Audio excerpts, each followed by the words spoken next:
All right. 3, 2, 1. Good evening. Good evening, everyone. Welcome to the stream. I am Kim of Kim Fixes Things. This is your host, Buff Del Campo. Welcome to our regular Tuesday Night Live. There's a bunch of people in here already. Thank you for being so patient. We got a little bit of a flustered start here at the end. It was a busy day, and we wore ourselves out.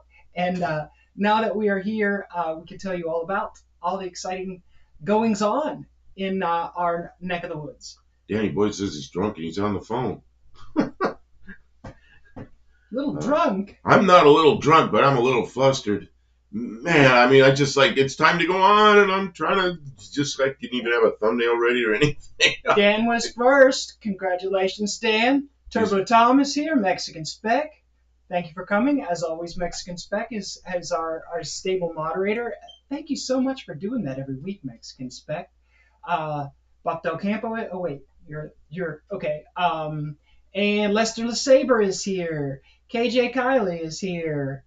And Lester LeSabre. Did I say Lester LeSabre? Kurt Zimmerman. Kurt Zimmerman. Hello. Yeah, we're doing well, I guess. It's like just a whirlwind. Today we went like an hour from here, and we parked at a corner where there's Mama. That looks like that's Colleen Tebow, maybe. Who is that? Doesn't that look like Colleen? That's Mama. That's her little circle thing. Yeah, did you change something there? Did you change your name? So we went like an hour from here. We found a corner right where it was on the Power Tour route, right where everybody had to make a left turn, and there was a good parking space. And we sat there with cameras and took a lot of little videos. And then we hustled back up here, and it was bright sun out there. I couldn't see the screen. Could not see the screen. It was so bright out there. He's got sunburn of the eyes. My eyes are killing me. M3, Mopars, Mustangs, and minivans. Yeah, that's Colleen. And gave us the thumbs up, so we got it right. Okay. Oh, Mama of M3. I get it now. Okay, Kylie, okay. I got your name right. That's great. I was guessing. What did you say? I said it right. Kylie. KG. Oh, okay. Wasn't there a famous doctor? Turbo Tom is thanking Eric England at number 601 subscriber. That must be really good. We have been slowly growing our channels. Buck Del Campo's at what, 427? It's like a Ford number or a Chevy number. Anxiously, working hard. He's been making shorts. He's trying to do their John Wilburn's challenge to make a short every day for 30 days. Try and, pump up that channel and pump the event too, But No Name 5, he's the next in line for No Name 500, so he's trying hard to work towards that. Getting them subs honest is hard work. It really is. You got to get out there and shake the trees. How many subs I get from the shorts? I think 7, maybe 8, maybe. Yeah, like not one a lot, day. not a lot, but like one of them I got 7 subs off one. The one short. Where you made breakfast. You made breakfast. That was a short I thought would go nowhere. We got a lot of views on it and got 7 subs. Don't know. I never made food on the car channel before, but it worked. Changed hers to Wendy. Changed hers to Mrs. One-Eyed Cat. So I copied her, and I'll never get used to this one. Mama M3.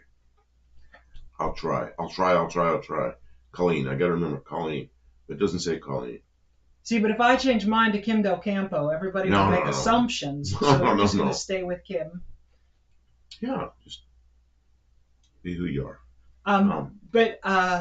So I want to tell the story of today again, slightly different from my perspective. Same story, different details. So yesterday we got up early because we knew that Power Tour was doing their thing from Bowling Green to Nashville. But we were wrong. They had their event in Bowling Green yesterday. So while we were out, we realized like there's no cars here. And we found the official route, which was not easy to scavenge. We found the official route, and lo and behold, it goes through Ashland City all the way down to 24 near where's the place where they was it Aaron? Where it met? No. Where we were? Well, no, where they crossed 24 to come down that little highway we were sitting It's on. Ashland City. No, it's I It don't was know. Ashland City. Yeah, it's a It was turn the off. It's spring- a turn off for Ashland City, but it's not Ashland City yet. Geography, I'm sorry. Anyways, they came way west towards us and then headed south and east back to Nashville. And the reason they're doing that is they're making a big loop because tomorrow they head back north into Kentucky, but they're going east into Kentucky again. So they're making a big loop instead of doubling back on the same route. So this will be today was the closest they were going to be, and an hour away from us. So since we were out and there were no cars to look at, we like kept on driving and looking until we found on the route a place where they made a hard left turn at a traffic signal and had to basically come to a stop so that we could watch all the cars go by and try and film. And with mixed results, I'm looking at some of the footage and my frame rate is terrible. I'm not real happy with it. And he had some problems with his camera. It was so bright you couldn't see what you were doing on the camera. See anything. So But- bright. It just burned in my eyes. And I didn't have any sunglasses. I didn't expect that problem. It was a never-ending car show. Now, not all of the cars took the long way around down to Nashville, but a lot did. For hours, the cars just went on and on and on and on. Amazing cars, and all kind, full restorations to ratted out hot rods to just souped up everyday driver kind of things, Mustangs, Corvettes. It was really impressive. If they're coming anywhere near you, we drove an hour out of the way to find a good place to park. There was people, not as many people as you might expect maybe. They really don't advertise that, hey, we're coming through your town. They don't do a good job of that like maybe they could. But there were a bunch of people in lawn chairs along the way sitting there just watching and people kept stopping. How many people do you think you asked you? Oh, people going the other way. Is there a car show? They had no clue what was going on. What's going on? Is there a car show? One guy, I couldn't hear him. So I said, come over here. And he crossed the street. He was going the other way, so he cut across the street. I told him all about it, and he was like all excited about it, but he's probably busy doing something else. He had to take off and go the other way. Power to it came to Columbia, South Carolina last year. We were losing our voice yelling, it's Power Tour. They're headed from Bowling Green to Nashville. Because and we should have probably worn hearing protection because I guess it's common for people with custom and classic cars to lose their mufflers. They must just fall off. Maybe people stole their catalytic converters. Oh, the noise? Be careful. Be careful. I think there's a rash of thefts of exhaust systems and catalytic converters. Well, it's funny. Some cars you expected to be noisy weren't noisy, and then There was other a couple. ones they were. There was at least They're one on Charger that went by that I wasn't sure if maybe that was an electric one. Oh, really? Okay, I was going to say there was one Charger went by. I think it was uncorked. Whisper quiet. It was. And there was another one that was uncorked. Oh, there was a couple. That must be at Mexican Spec. Yeah. Oh, they're talking about something completely different. I am lost. I'm not even listening. I am lost. They were living their best life, and when you were sitting in a lawn chair waving to them, those people felt like they were in like a hero's parade. They were having so much fun, there's a real sharp turn, and then a little bit of a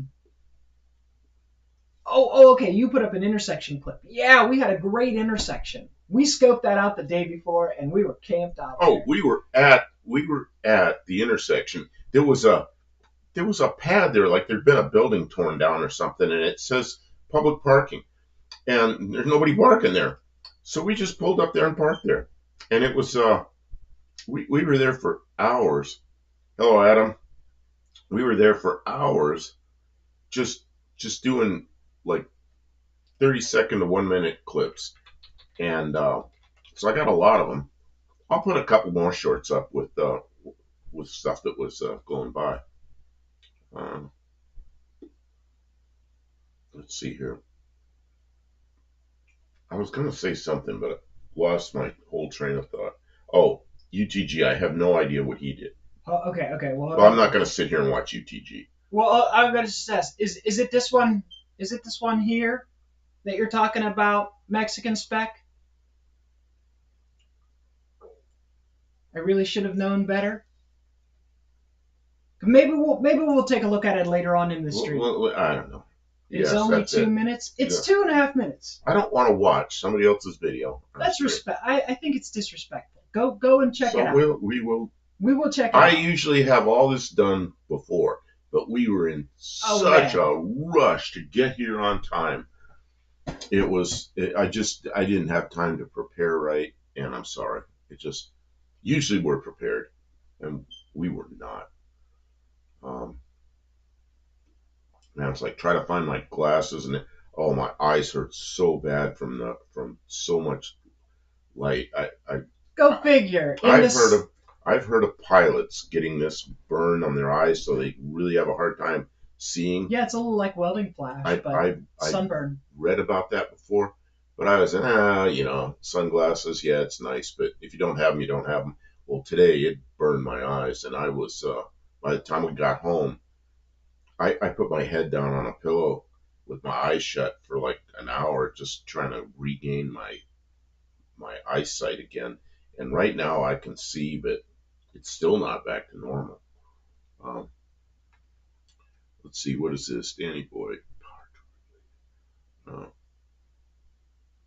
It's only 2 minutes. Yes, it's power tool related. That's a crazy story, Danny Boyd. It's rear spoiler with the front of the hood against. I don't know what's going on. That's right. Well, I'm lost. We'll owe Tony a quarter for everyone who watches our stream if we show his video in the background.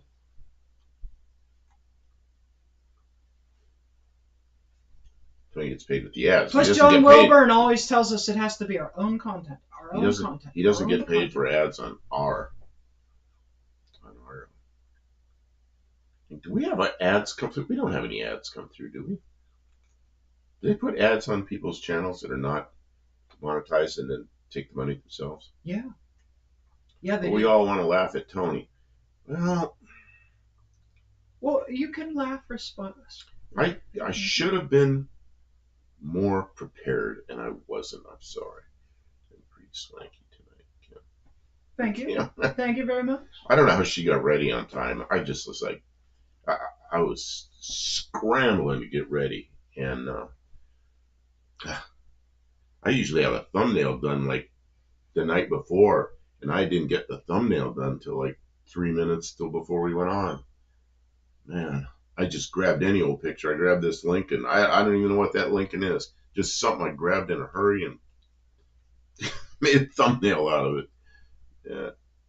You have to send me which one that was.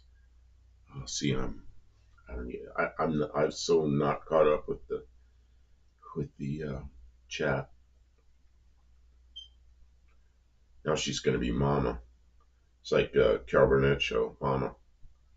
Vicki Lawrence. Oh, we'll just go check out. We can check out Mexican Spec, right? What's that? Check out Mexican Spec. He was saying something about a new truck. Oh yeah, sure. We can. Yeah, he's here. Sure, if he wants to look at his stuff. What was it? I just put up a news. Yeah, Lincoln Professional car. Yeah, it's some kind. Yeah, but that's a '56. That's been around. Yeah, it's a '56 Lincoln, I think. Like an airport shuttle car. Yes. Can you imagine how?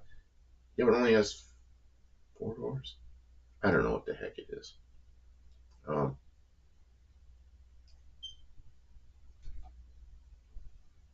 green Chevy just came out on short on his channel. Green Chevy, is it also up here? No. Okay, so you have to go find Mexican Spec in YouTube. I thought he was only on Instagram. No, he's on both. He does everything on Instagram. I like that car though, that red, whatever that Fairmont or Zephyr or whatever that is. I love the show Mama's Family. Yeah. Yeah, Vicki Lawrence and that whole crowd. They were pretty funny.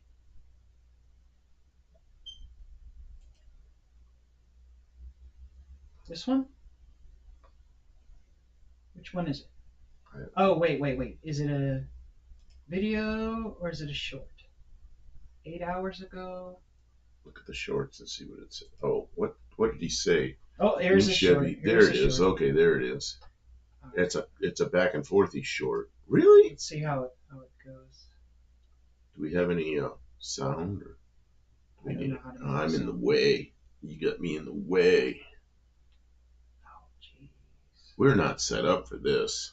I know. We've never played a video on somebody else's video on here before.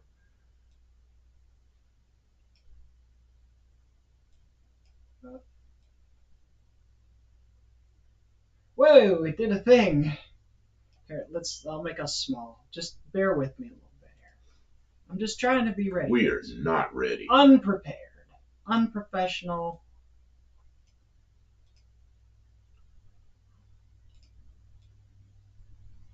It's no sound. I think if I turn the sound up of the TV. Oh, I don't know how to do that. Never had to put sound on our pictures.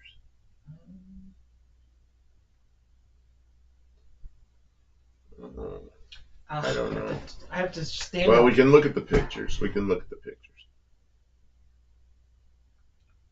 The sound is just music. Okay, so forget the sound. Oh, okay. We're just Good. yeah. So everybody that's watching us, just sing along with some Mexican La, la, music. la, la, la. Okay, what's a Mexican song? We can I sing? don't know, he plays music that I don't think is Mexican music. It's just music. 12,000. We went by in a hurry. 12,000 something. Can you even pause shorts? No, I don't. Yeah. Yeah, you can stop them. Oh, it's a US spec. Inline 6, 4-speed manual. Clean old truck. Oh, yeah, it's nice. I like that body style, too. What year is it? 63. I remember that. Oh, and the small window in the back. I really like that. I like that dash. Yeah, those are nice trucks. That's a bit bright, but I like it. But a lot of It people goes with the truck. a lot of people are not going to like the brightness, but I sure like it. And of course, the 6-cylinder. That's the first year for that 6.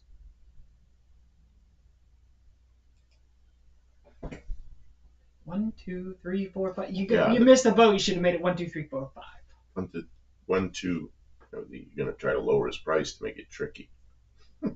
12,450.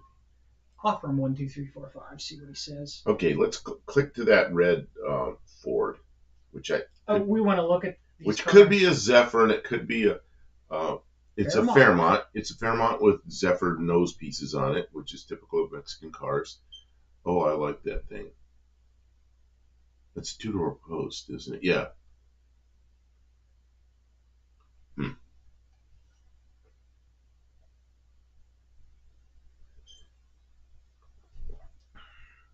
Yeah, you didn't have Zephyrs there, but you had Fairmonts that look like Zephyrs. The Zephyr nose looks better, and that's got a Zephyr nose on it. I'm pretty just means you guys are for real and not AI AI robots. Yeah, we were just you're poking at me already. What do you want? Oh, you're a robot. Let's see. This is called Box Top, just like Steve Mignotti's car. See, I had the one I like is the Futura. That Futura top. I had a Futura, and I really like that body style. Top is a little lower, and it's just a lot of people don't like that Futura body, but I sure do. And the Futura has the quad headlights, but it has the Ford grille. It's kind of a weird thing. I'm spray painting auto parts tonight. I love the spray paint. Love the spray paint. Oh, I like spray painting too, but it's so much work getting things ready. I like having a paint gun and a good compressor going, and man, I enjoy that. But I'm going all with water-based stuff because it doesn't hurt me, and the water-based seems heavier, so when it sprays the dust, like it's gone immediately. And it's just I'm learning to paint with it, and it's pretty nice. Oh yeah, I wasn't even thinking about clicking through any of this. Oh. Give me a second. Oh yeah, there you go. Oh, I don't like the dark tinted windows up front, but that's okay. That can come off. Well, I mean, it's in Mexico. Oh, there. You can see through them anyway. What I don't like the side windows in the front tinted real dark. Oh, the they put interior is real pretty. some kind of weird steering wheel on it. And you know another thing, while we got this picture here, the Mustang dash goes right in there, the one with all the gauges and everything, and it plugs in. You got to run a couple wires to make like the ammeter work and make the I don't remember what else. It was something else that had to. Oh, the oil pressure. You have to change the sending unit, so it's not a light. It's a sending unit for a gauge. But that Mustang panel fits right in there, and then you got all your gauges. And I've done that conversion on several. John Wilburn is here. Welcome to the stream, John. Hey. Every day for a whole week, you're making them shorts. I've been making them too, but he's the John. I 500 in them. I put 8 up. Today's the 8th day, and there's 8 shorts up there, and one of them did really well. The others have been okay, I guess. And I've gotten 7 new subscribers on one of them, and then 1 new subscriber on one of the other ones. So I'm up 8 subscribers since we did the. It's rolling along. Lots of views. I mean, not an insane, but I mean, we got views on all of them. It's a car channel. I cooked eggs with some vegetables in it, and it's the best short I've ever done. It got the most views, and I got 7 subs off of it. I don't get it. It's completely unpredictable. We were out today watching Power Tour roll by, enjoying car watching, and we got back, and the only thing we wanted to do was just like relax and rest our eyes from this blaring sun. And he came in and sat down immediately, and made his short so we could put it up. I was proud of him. He's doing great. Yeah, I made a short just if any of you saw it. Yeah, I mean, I put it up like an hour or so ago. It was just a little section of Power Tour, just some cars driving by. Yeah, and John, I've had suggestions for every one of your shorts. I think I've watched them all. Yeah, unless there's something I don't know about. My learning tree did better. Leaning tree. Leaning tree did. Oh, see, now I saw that one, but I haven't watched it. It makes no rhyme or reason what is going on with shorts. I cannot understand. And you go in through the analytics and stuff like that, it makes even less sense. Like the analytics prove that if you look at search terms that got you the views and stuff like that, it makes even less sense. Because nothing that I typed in the description, none of the hashtags, none of that gets me views on shorts. It's just like completely random. It depends if people watch the whole thing. So you definitely have to make it engaging so people don't click away or swipe away. It has to be something that grabs people's attention and makes them curious. They want to see what's going to happen and watch the whole thing. And actually, longer is not better because it goes on percentage views, not length of time viewed. So you're better off with a 20-second short that people watch the whole way through than a 1-minute short that people swipe away from before the last 10 seconds because it doesn't count then. You know, Kim videoed me cooking that egg, that mess in the pan, and I you're gonna tell on me. It felt like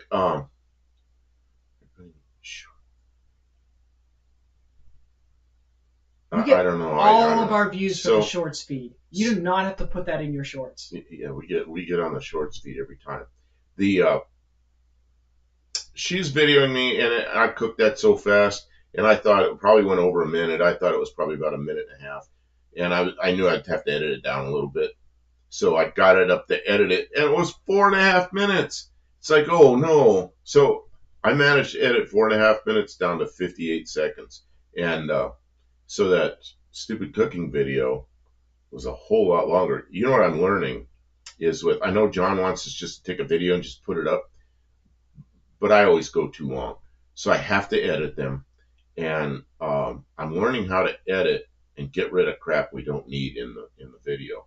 And I think that's important. That's what I'm learning. You have to use brutal precision. You have to cut anything that isn't like tells this story, like that video. Well, anytime I go, like when I'm going like and I'm stuttering and I'm this or that, man, that's gone. And then other things that I think is important, but I'm overtime, I Yeah, what's the least important? They say it's gone, you know. And so, You have to be very concise. yep, yep. But and then naming the videos makes a difference too. What do you? I know you got to talk. Kylie said Duplicolor smells with just a hint of cinnamon. I do You know like what? that about Duplicolor. matching paint. This Duplicolor versus what's that crappy paint I don't like that everybody likes? Rust-Oleum, maybe? Rust-Oleum. I mean, to me, there's just They're not the same thing. no difference. Duplicolor brand. Duplicolor makes all kinds of stuff. Duplicolor is just great paint. And I've painted entire cars with Duplicolor with the cans, with the quart cans of lacquer. My Corvette was a Duplicolor, quart cans, and it was black and red. And the Duplicolor cans always worked well for me. And the problem I've had with Rust-Oleum is the stuff stays sticky sometimes forever, and I'm in a hurry. I don't have any patience, you know, and Duplicolor cures up pretty quickly. Honestly, the jump cuts in the shorts can be very artful and keep a person attention. Yeah, I can tell you that all of mine are 95% plus views from shorts feed. I don't use those tags anymore. They changed that a while back. Okay, yeah, because yeah, I don't know. I'll use the same tags, and one of them will get like 3,000 views, and another one will get like 40, and it's like, what happened? You know, it's like I just know that you need to make your video like 59 seconds or less, and you need to make it the correct orientation. The project has to be the correct orientation. When you bring it up on your computer, it has to pop up a box of that shape and size like it's supposed to. And if you do that, YouTube will automatically experiment with it through the shorts feed. And you'll know if you load it up through the YouTube app. I'm not sure how that works because I saw Lars do it and I understand how to do it, but I'm not that good at being concise. I have to edit my videos. It's like I can't stay under like 3 minutes. oh yeah, he says here you had to tag it as shorts where YouTube didn't see it. Yeah, now if you've got it set up with that aspect ratio and the time correct, YouTube just grabs it as a short. It knows. And if you don't have the aspect ratio right, nope, won't grab it as a short. Nope. It will not accept it as a short. And so that's the first thing I do is I edit it to the correct aspect ratio, and you can save it right there. That one I did today, I had to edit something off of it. Oh, there's some kind of BS I just had to cut out of it because if somebody was waiting to make a turn on a red light and there were cars coming the other way. So I just edited that out where those cars were coming the other way. But I did another short that I used the whole thing. I don't remember what it was, but the only thing I had to do was to edit to make sure the aspect ratio was correct. Because I tried to load it up and it wouldn't see it as a short. And as soon as and it looked right, it looked like the correct aspect ratio, but it was off by a little bit. Kim was the one that found that, and it picked it right up. I tried to trick him right with a short. Okay, we'll have to look at that. I'm thinking about not doing any more shorts. I have my 1,000 subs. Oh man, 1,000 subs. I wish I had 1,000 subs. Yeah, they don't. Yeah. We stopped doing shorts for a really long time. It is really hard to build hours without long form content. Oh, you can't. I mean, you can't. But I mean, even with long term, you need a good number of subs and you need long form content to start building those hours. It takes time. It really is. Some people they're just very dynamic. They have a very good. They're very charismatic and they just boom. And other people not so much. We tend to not so much, but that's okay because we're enjoying what we're doing and we're just going to stay at it. Says it took him years to get to 1,000. See, I've only been July 3rd, which is coming up pretty quickly, will be my year in on YouTube. Yeah, that's when we debuted his channel. I just need 73 subs. Just take it. Yep. Yeah, it has. It's like I've got eight more subs since I started. Well, that's one a day. I've got it was seven one day and one another day, but its average is one a day. Um, and I'm just gonna. Yeah, I don't know if I make it, I make it. If I don't, I don't. But I'm gonna keep doing your challenge with the shorts. And I think the biggest thing with the shorts is I am really learning how to edit way better because it puts a timeline, and I have to edit within that timeline. And I think my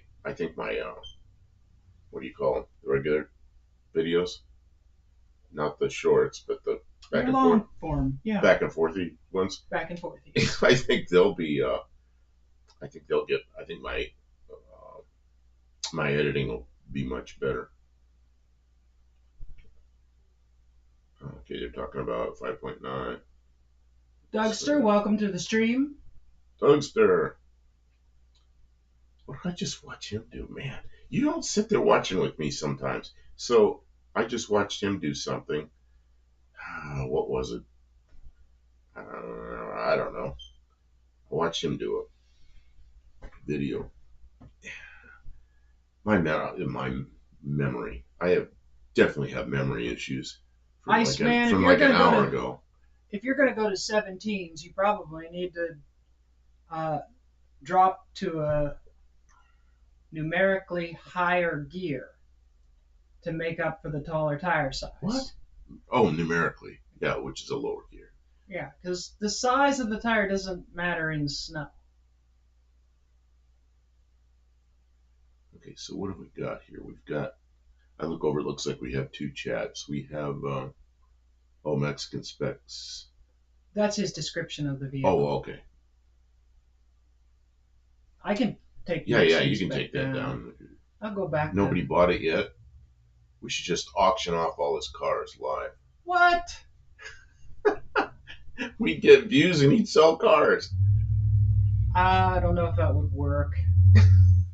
I don't know if you could. I think there's restrictions if you're doing stuff that's sponsored. I don't. No, I don't know. Buff, did you see my motorcycle show in car museum? Is that the one? Oh man, not sure. I watch a lot of YouTube. And then today something happened. We were down there, and a couple of the cars pulled into this parking area. This one jumps out. She's got this little girl with her. It's in bright pink something, some kind of clothing is bright pink. And she's out near the road, and people are throwing their little Hot Wheels cars out. And she's picking them up. I mean, she's cleaning up. So I go She over must there. got like 4 or 6 of them in no time. Yeah, so I swing the camera around on her, and I go, like, what have you got? And she shows me, and then I'm thinking, wait a minute. I can't put this on YouTube. You don't. So it was just so cool that this kid was getting these cars, but yeah, somebody might. Well, the parent was there, and we just told her. We said, we're not going to put your child. We think it's great, and don't worry if you're in the way. We'll just cut you out of any video. We're recording, but we're not going to put your child in any of our videos. But please do not bother them with trying to stay out of the way. Just have her go and have fun. On my video, I show Chrysler Turbine car. A few dudes, Briggs, and Tucker. Okay, yeah, I did see all that. The Tucker. Yeah. I did see all that. Dougster, I didn't see it yet. It'll be on my playlist tonight. We were really busy. Like I said, yesterday we were out scouting, and then this morning we were up early. Early for us. Early for us. We're not early risers. No, we're like, we haven't gone to bed yet, and it's getting light out, When my alarm went off at 8:30, he was already in the shower or getting done in the shower this morning, which is we have not done since when I first moved here. So. Oh. Dr. Go. I downloaded YouTube app for iPhone, but it doesn't look like what Lars showed me, so I must be doing something wrong. Oh, I don't know what it looks like on iPhone. I have an Android. It really did. We got out there, and they were already. When we got out there, we were a little worried because when we hit where the route hits our highway where we were coming into the route, there were a bunch of cars coming off of the highway to head south, and we were like, oh man, I hope we didn't miss everything. Well, we didn't miss everything. We didn't miss hardly. Well, who knows what we missed, but we got more than we could handle. We could have probably stayed out there for a couple more hours. We were in that Jeep. What is that thing? A Jeep Patriot. And when we merged in with them, we were running with it. It was kind of fun because I'm looking up in the mirror and there's a really nice 55 Chevy. In front of us, there's a either 71 or 2 bright blue Plymouth Satellite, or maybe it was a GTX. I don't know. It was a little ways in front of us. And then somebody stopped. We got a red light. And whoever was the last one through the red, or before it turned red, stopped. And there was a crowd of people there. And that guy did a burnout like you wouldn't believe. I couldn't believe he did that in the street and then drove off. And I don't know which car it was that did the burnout. But it was kind of fun running with that group. And I'm thinking, man, it might be fun to have a car and run the power tour. But, man, I mean, that's quite a commitment for that many days. Yeah, look at that. That's about the same color remember that 71 or 2 Plymouth B-body? It was in front of us. It's about the same color as that. Oh yeah, Dodge it truck, is. yeah. It is. And what I had hoped that we would be able to do this year was make one of the runs, like from Bowling Green to Nashville. I was really hoping to do that, but as time got closer and I'm bouncing from one project to another back and forth because of which parts we're getting in and which videos we're making.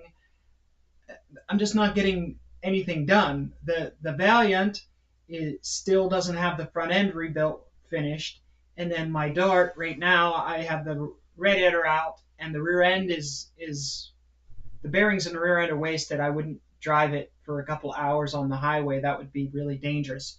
So yeah, we don't have a car. So we decided this would be just as good. And the other thing is if you're going along the flow with it, You're only going to see the 3 or 4 or 5 cars. Yeah. When you park, you see They hundreds and hundreds and hundreds of cars. by. It's like continuously being in the 1950s and 1960s and 70s over again.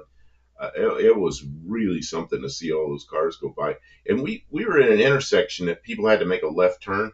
So a lot of people had to stop because traffic coming the other way, and they'd get a red light, and then you'd get a group of like 4 or 5 cars that come through, and they'd just be starting out. So you see the people and you wave to them, and it was really good. Shop truck will be this color or close. That is. I don't know if that's petty blue. I guess that is sort of like petty blue. That's nice looking truck, and I like that. I like that grill and that hood. They have a name for that hood. I can't think of what it is. You know what it is because you told me. Oh, the bird bath hood. Bird bath hood. That doesn't look like a bird. Is that a bird bath hood? Sure is. Okay, cool. Yeah. Iceman, they didn't pay their bribes very well. They should have made sure that town welcomed him in with open arms. I mean, all the money that people staying in the hotels and stuff like that are spending, you would think the cops would be, just making sure people stay out of their way so they can do their burnouts. I mean, really, like, why would your town not tell people, like, yeah, like every gas station in town, every parts store in town, every hotel in town, every restaurant in town is going to be raking in the dough. Why would the cops harass people? What? Well, we were standing there watching all this go on, and there's elections coming up. So there's some signs around with all the local people's names that are running for all these different offices, and I'm thinking about politicians while these cars are going by, and I said to I thought Kim, we were going to make it about politics. Go ahead. I said to Kim, I said, you know what? When I think of these politicians, if they were here watching this, they wouldn't be thinking about how nice these trucks are and these cars are. They'd be thinking about how can we tax these people or how can we make them stop? Because that's what politicians do. Figure out how they can sneak some money out of it. So it's like, I really don't have any use for the politicians. Just let us drive down the road. And I think, who is it Motor Trend that does sponsors all Power Patrol? They must make more money than they know what to do with because they did not make any deals with any of the businesses along the path that we drove. Not a single person had a sign outside that said like "Welcome Power Tour," or like any kind of like big signs like "Come in, Power Tour for fish sandwich today" or something. You know what I mean? Like you would think, but nobody knew. Nobody the knew. only business we Everybody kept saw. stopping, asking, "Where's the car show? What's going on?" Yeah, what's going on? What's going on? Nobody knew, except for the Power Tour people. Which that's great, but like, you're bringing 6,000 cars. They're talking about thousands of cars are driving past your business that would never be there. They're people who have money to spend. They're on vacation. They're having a good time. There was one tire shop. I was going to say one shop had business because of Power Tour, and somebody obviously had a tire problem. Was in there at the tire shop. They had the back of his car jacked up, and it was, I think it was a 55 Chevy. Could have been a 56 Chevy. I don't remember. I was driving and I swung around like that. Hey, look, they got some business out of it. But they didn't have any signs up, or they probably didn't even know about it till it happened. Uh, there were crowds of people, small groups, crowds of people along the way, but they that knew obviously knew about it. Um, the other thing that happened is at that intersection. Okay, you're going to go on with this. No, I'm But sorry. I'm just I chattering. didn't know it was going to roll. I was just changing the background every once in a while. Keep going along the way. Where we were, there's a stoplight and they had to make a left turn. So a group of cars would be at the light, and then the light turned green, and make the left turn and come through. And then there'd be a little lull without any cars. And the next group, every car would go straight because they'd miss the turn. And you'd watch them. You'd wave to them and everything. They'd wave to you as they're missing the turn and going down wherever it went. Then 5 minutes later, they come back up and they make a right turn and they go the way they're supposed to. So I don't know what was down that road, but apparently it dead ended or something because they figured it out. But they just roll by oblivious to the turn. So it was, it would have been nice that I said, what we need is a big banner up there with an arrow that says Power Tour. But Well, the thing I look at, right, is how can we take the experience that we had today and roll it back towards our own car community. Since we're a little bit different than Power Tour, obviously, and most of the people involved here, if they are here, are either aware or involved with the No Name Nationals. And how can we not miss that opportunity for our event? Like how do we better it seems like John is doing a great job finding the people who are relevant and the restaurants. I haven't had any special hotel offers yet or anything like that, but um, oh, that's because he's got all the camping. how in every way can we work with the town? Obviously we don't have the kind of spending power that like an event like Yeah, Motor Trend or Hot Rod. but like, are there any local car? I think with time, I think Power Tour did not pop up one night and is now this big. Like it took years. I hope to see that as our event grows, that we incorporate the community that we're playing in along with it. I'd really like to see some people in the stands come up to see, or at least come out to the restaurant. Oh, why am I not thinking of the restaurant? The place that throws the rolls. Oh, the throw rolls. That's Lambert's. Lambert's. The car show at Lambert's. I'd love to see some. See, people my memory didn't fail me that time. Good job, because mine did. Maybe raise some money for a local charity for the car show. Take collections for the local charity at the car show or something. I don't know, but just. Well, talking about charity stuff, I'm gonna lose my voice here. I'm trying to keep my throat in good shape, but again, it's rough today. Um, how's the GoFundMe for Steve Mignante? It was the goal was like $100,000, and it was like 3 times that or more. Is it still going, or does anybody know what's going on there? I don't know, but I think he's probably going to be able to keep his house. I sure hope so. Of course, I don't know what property's worth where he is. It's probably pretty expensive. I mean, you would think that he could. That's a lot of money. You would think he could, negotiate payments when he has a GoFundMe with that much money in it. You could say, hey, I may not have all the money that I owe you because let me tell you, living full time in a rehab facility is expensive. But even still, he say, look, I have this grant of money. Like, hey, let's make a deal because otherwise I'm just going to go bankrupt. Now, charity, he says, tough subject for me. I don't trust any of them. I've been through that before. Like this with Steve Mignocchi. You see something like that and you go, hey, this guy really needs some help, you know? And look what happened there. 379 grand. He didn't have that before. And he's like selling his cars and everything, trying to pay medical bills. Uh,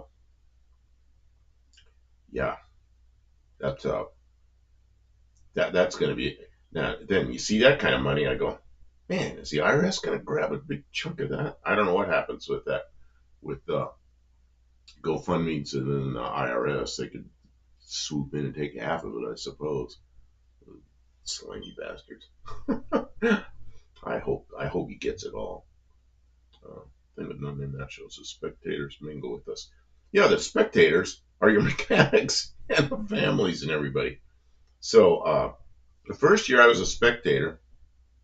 After that, I was a participant, although I never participated. I'm more of a spectator. But I always pay the uh, participant,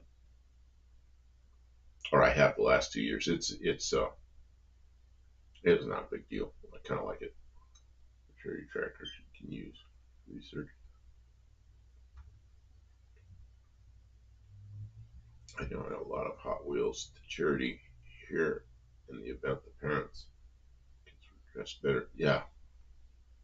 Yeah, always make sure your I own needs are being met before you donate something crazy happened. amounts of money. Something happened to me years ago, and my former wife is donating money like crazy. And the guy got up and spoke, and the clothes this guy was wearing were like, man, I think he just spent more than we donated. And then we went out there, and he had a stretch Lincoln, big old stretched out Lincoln with a chauffeur. You know, it looked like the president's car, and he got in it, and off he went. And I'm thinking, man, really? Looks like you took all the donations for yourself, you know? And I never donated to that clown again. I don't know. Maybe he thought he looked like somebody like that. I don't know.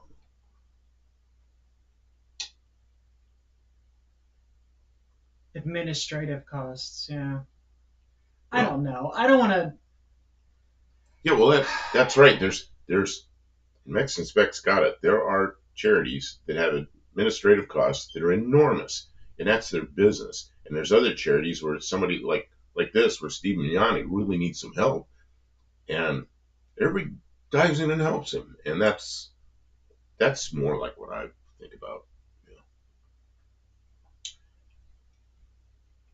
Yeah, if the head guy's getting a whole bunch of money. I don't want to be too down on charities. I think that uh, it is good to have a charitable heart, and I hope that I don't forget that. But be aware of who you're giving your money to and what works they're really doing with it, because the people who talk the prettiest, most elegant. I had some. I was a part of a nonprofit organization. I've been a part of a couple of nonprofit organizations. They brought me in as a special representative and such like that, inclusivity and all. And nobody told me nothing for about a year. And then when I really saw what was on their books, I resigned. I'm not going to say who that was. I'm just saying, like, just make sure you're okay before you start giving money away. I don't know. Some of us are doing really well. We're doing okay. Well, I it says help it's when I can. not a charity. It goes directly to Mags minus the tips. GoFundMe collects tips. GoFundMe collects. There are other administrative costs. That's where they go bad. Yeah, like when I Yeah, see a guy with GoFundMe a. takes a percentage, and that's like you know that ahead of time. So But you know there's. what? That is. It's like this guy needs some help. Let's come together and do it. I And hope somebody's look what helping him happened. manage that money, and he's just not throwing it in an It's going. empty, a bottomless hole, though. It's going directly to him now. Well, yeah, but Somebody I else don't set know it if up he and then knows how just. to take care of that much money. If he's, I don't know what his fun. I don't know. I hope somebody's looking out for him. He knows some pretty good people. Like I hope some of those people that he's worked with who have some real money know how to advise him to use it, because You can spend a lot of money really fast and still be in a bad space if you're not careful. Get help. Anyway, If you ever have a big chunk of money, get help from So- somebody who knows what they're doing with it. so what other cars can I put up here? I don't know. I like to stimulate something other than. I don't know why I put that Lincoln up. I just grabbed any old picture, and that was the picture I grabbed. What is this? It looks like a fire. What is that? It is a fire. Oh, yeah. Hi, Olmdrap. Why won't that? No go? problem. We were flustered because we started a little bit late anyway. Oh, So. it's a Lincoln on fire. No, it's a Lincoln fire. Yeah, I don't know why I have a picture of that. To a conference.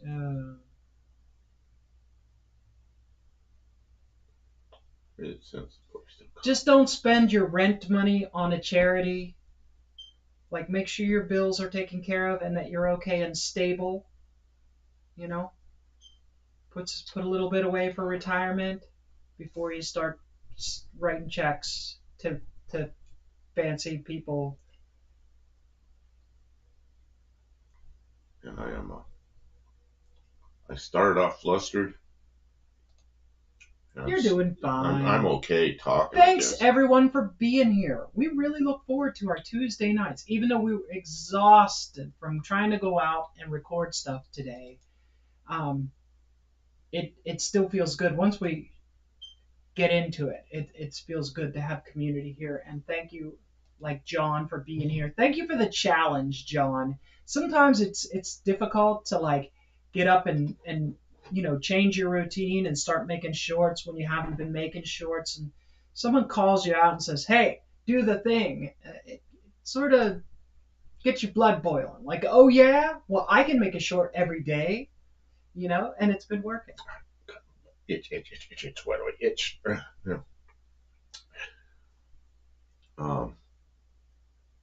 Yeah, there's a lot of, and the other thing is the most charitable people are sometimes the quietest about how they give. Like you do it in the way that you want to do it. I know you want to talk, but I got a story to tell. Go ahead. I'm going to get a beverage. Is it okay if I get a beverage, everyone? He's going to tell a story. No, go ahead. I'm listening, and you're going to tell you the thing. Go ahead. Go get your stuff. Thank you. Tell them. And me. I'm listening. I got really upset yesterday because we were going to go, and we were running late, and we were struggling to get ready and get all the stuff in the car, and I got my Mazda 6 there, and we get everything in it, and Kim isn't quite ready. She's almost there, and the car is stinking hot inside. So I decided I'm going to start the car up, turn the air conditioning on, and get it cool before she gets out there. What happens? I push the magic button. New car. You push a button to start it. Push the magic button, and the car goes, "Rrr." And that's all that was left of the battery. It's like, you got to be kidding me. Well, this Mazda 6 of mine has a draw on the battery. And sometimes it'll go 2 or 3 months with no draw on the battery, and then one morning battery will be like that, and then I'll charge it up and it behaves perfectly again. So of course, when I've taken it to the dealer back in the beginning when it was a new car, I took it in with all these little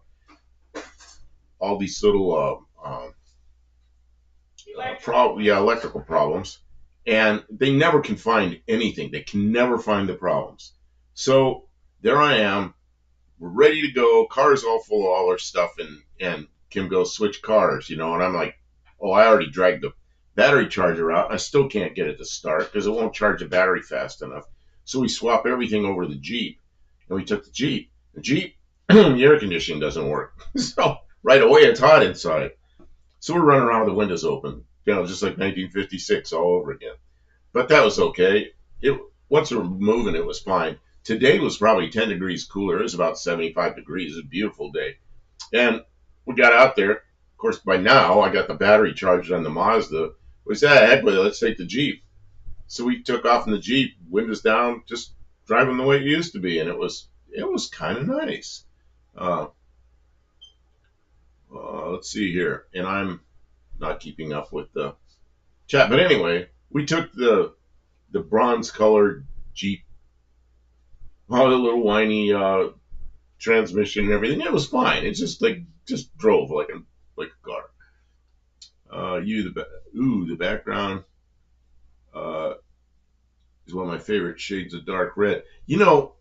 I wasn't even aware of that car back in the late 50s, early 60s. I was a little kid, but I was interested in all cars, and that was really a strange one.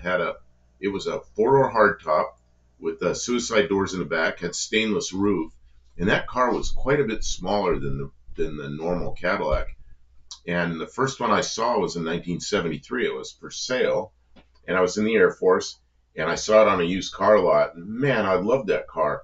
Of course, at the time, like it was pretty expensive because even by 73, it was considered as some kind of a special car. And so I've always liked that body style, and you can see the doors. And it's like a baby Cadillac. It's kind of a nice car, but so I kept a picture one. Love the plate on that car. I can't read the plate. What's it say? Oh, Brougham. Yeah, it's one of those blue. One of my least favorite California plates, the blue ones. I really like the 56 yellow base and then the 63 black base. And then they've redone the black base in California. You can get it again, but the fonts are different, so it looks funny. It just doesn't look the same. The original one had really good looking fonts. Uh, let's see. I used to paint my nails with that before I got old. I never painted my nails with that. Kim, Yeah. do guys paint their nails? You know what I have painted my nails with is when I break a nail and it goes down and where it really hurts, I'll put it together with a little CA, super glue, and I'll sand it a little, and then I'll clear coat it. If you just leave it like that, it breaks again. But if you clear coat it with some clear fingernail polish, it won't break again until it grows out. Well, and if you ever tear a nail real bad, they sell super duper hard nail finishes. She's in there yelling from the kitchen. I don't know if you can hear her. So anyway, they sell hard, like ultra hard nail finishes. Well, I use CA, and it works really well. Yeah, I guess. I'm a shop guy. Of course, I'm going to use CA. I'm not going to go to some salon and ask for. I need a really hard fingernail polish. I need something pink and frilly, please. Shocking! I didn't paint my nails. Well, I did with clear when I've broken them. I did one. I don't remember when it was. It wasn't long ago. I did a really bad rip up in the hurting part, and I put it together and stainless roof, like 12,000 new and yeah, it was 1957. I think that was 57 and 58. It was the first car that had quad headlights, and in 57 that wasn't legal in all the states yet. By 58, all the states in the U.S. allowed quad headlights, and I guess maybe the rest of the world followed. I don't know, but maybe they were already there. But in the U.S., 58. But that was an odd one because 57 they had it. Stainless is forever. Yeah, unless it's a Cybertruck. Those things are already rusting. I don't know what alloy of stainless that is. This Cybertruck's getting rust on them. Whoa, that's amazing. What a mistake. Okay, I'm lost with that one. Let's see. I hold duster without breaking a nail. Oh, I can't rebuild anything without. I can mow the lawn. I'm gonna break it. When I break a nail, it's almost always down into where it hurts, and it's like, oh, why did that happen? Oh, I dropped a door on my toe last week and broke my. Geez, I'm like, I'll get the door. And she goes, I got it. Macho girl grabs the door and slams it on her toe. Like, what are you doing? It slipped. What was the door off of? It was off of something. The Lost-Fire. Oh, it was the Crossfire door, and she pulled the door off for starting to piece that thing out so we can get rid of it, and she dropped the guillotine part of the door on her foot. Man, My nails are so soft. I haven't painted my nails since I've lived here. It's been over a year since I've painted my nails. I used to go to the salon sometimes and get acrylics. They were nice. But when I'm working on cars, they just get ruined so fast. Using oil or other solvents will. It's just using oil. I don't know what he's talking about. The oil. When you're working on cars, when you get oil and stuff under Oh, your nails, it makes them soft. the other thing is I don't cut my nails often enough. They start getting long, and I'm busy, and then pretty soon I gotta go. Oh, you know what? I need to cut these, and there's a lot less chance of breaking them when I cut them up really close with something. Get them close, but I still tear in the nails. It's just it's a shop hazard. It happens. Stainless is exactly that. You get what you pay for. Yeah, but I don't know what the alloy is you're using. I've used, there's stainless that is magnetic, and there's stainless that's not. And see, I built exhaust systems out of stainless, and they were we used 304 stainless at first. This is on aircraft, and that didn't. You couldn't get more than 1 or 2 hours before their chunks of the thing coming off and going in the propeller. The We ended up using 321. So it was 321, 421. Lost my head here. Uh, Before anyway, we started using a really expensive stainless. Never had another exhaust, but it would go 1,200 hours without it crack or anything. I did the whole project while looking at this, like Susie Sue, metalhead about parts counter. Okay. Um, Make them swoon. the quarter panel on a 60 Coupe de Ville is 10 feet long. Yeah, can you imagine the die that made that? I like to read stuff that old car designers wrote, and there was, I don't remember who it was. It was some panel back in the 50s, and the designers had designed this thing, and they were the people that were tooling up for it said it was impossible to stamp that out. And the guy got a quarter panel from a junkyard off a car that was 3 or 4 years older. It was a Chrysler product, and he brought in this bin. He goes, "Look, Chrysler did it." They figured out a way to stamp it out. I think it was a GM car. They figured out how to stamp it out because Chrysler had been doing something similar 3 years earlier. Uh,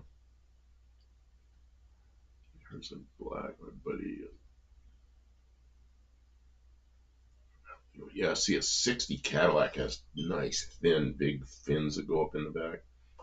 The 59 had those rockets, and 60 they went to that thin fin with the really thin little taillight in it.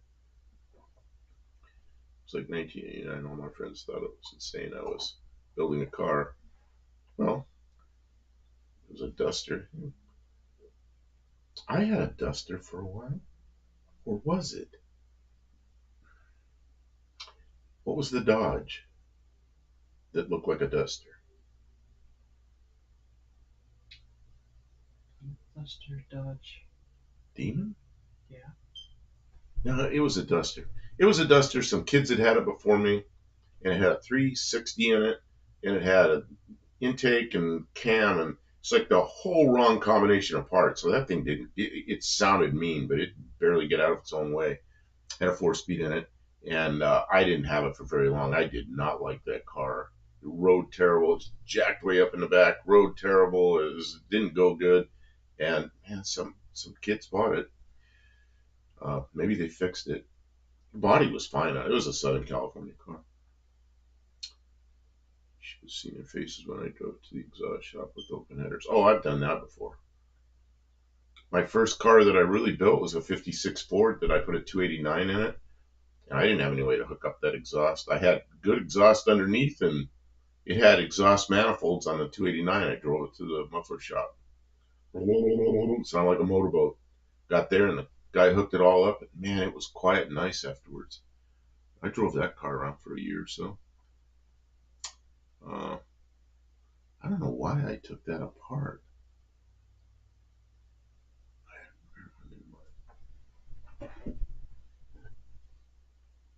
Oh,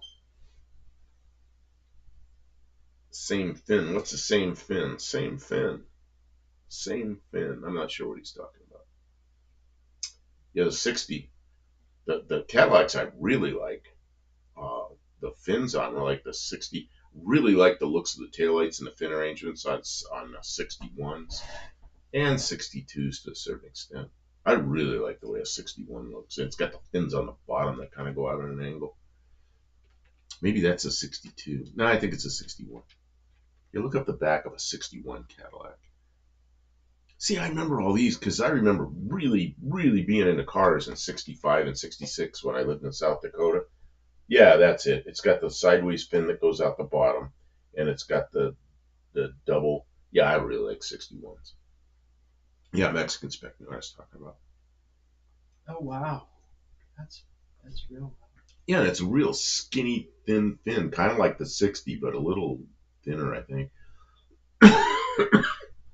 Man, my throat's killing me. Excuse me. Yeah. But I remember these things being almost new, running around. Look at that bubble top 61 up there in the upper left. Oh, this is not going to be fun.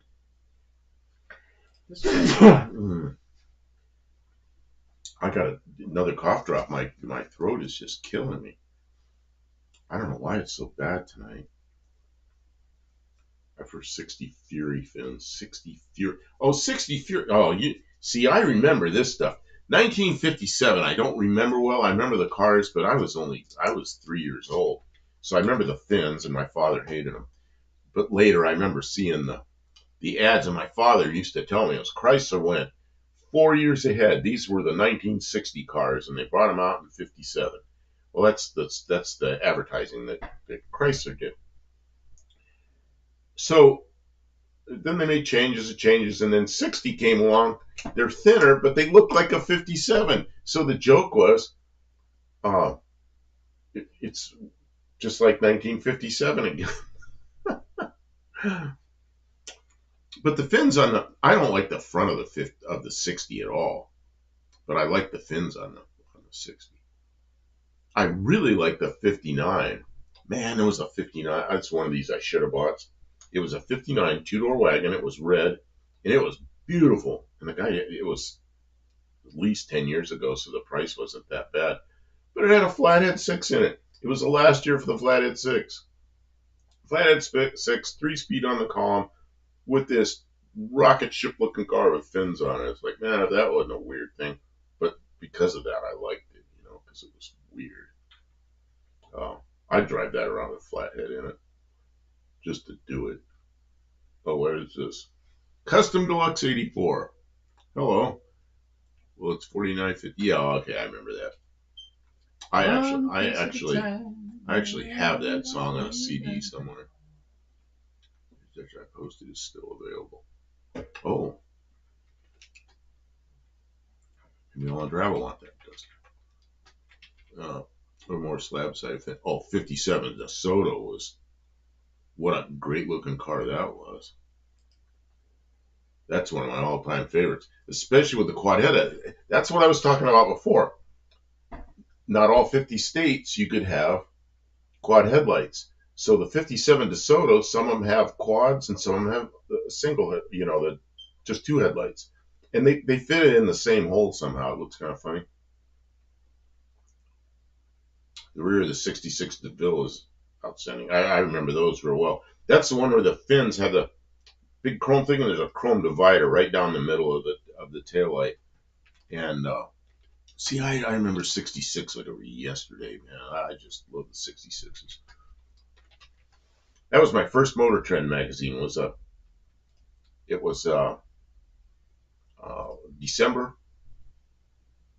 December 1965 Motor Trend, and it had all the 66s in there. New Car of the Year, which was the Tornado.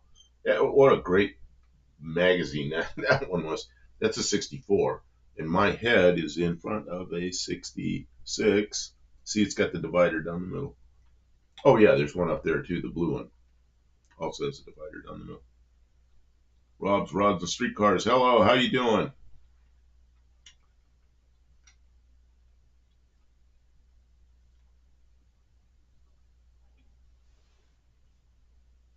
I don't know what that is up there.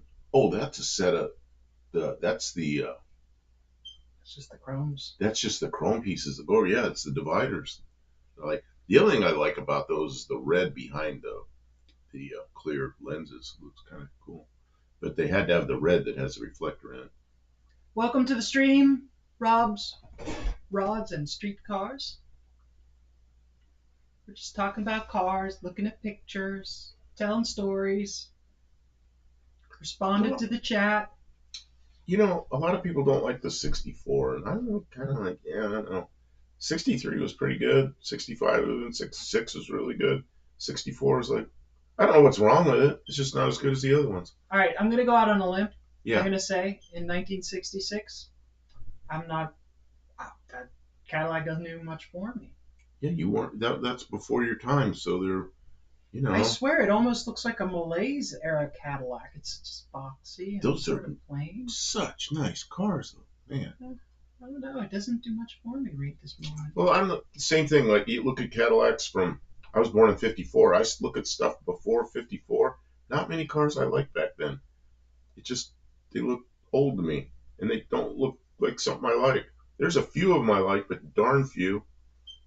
That big Buick Fastback's like 1950. Yeah, I kind of like that. But mostly I don't like those cars back then. No, the 49 Ford, it's okay. Kind of like it. 49, 50 Ford, 51 Ford. But yeah, I'm more Iceman. You're headed out. Okay, thanks for stopping by. Have a good evening. Do you realize that it's been a whole week since the last time we did a stream? Doesn't it feel like we just did this? No.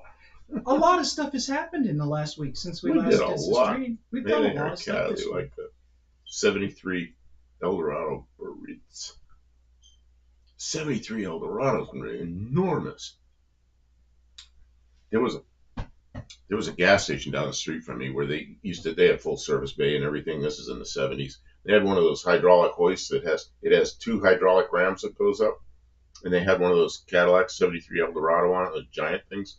And everybody went to lunch. When they came back, the back ramp, the back hydraulic thing didn't have the catch on it. They came back, that car was sitting there like a rocket ship sitting on the back bumper. Drained the gas tank on the floor, so there's like 20 gallons of gas on the floor of the gas station. And they had to get that thing down without starting a fire. Oh, man. It was not a convertible.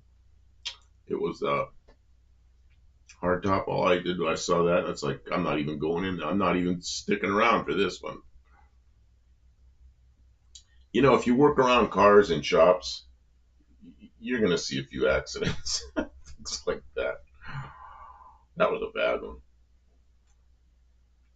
That was the most expensive car, and it had no turn signals on the dash, only on the fenders. Yeah, I don't know. What years did they do that? I kind of like the little turn signals out on the fenders, and at some point they quit doing that stuff. That car, you know what that accessory that car must have? First of all, the person driving it needs a cowboy hat. What do you mean? Has to have a cowboy hat. What one other accessory? Big horns on the front.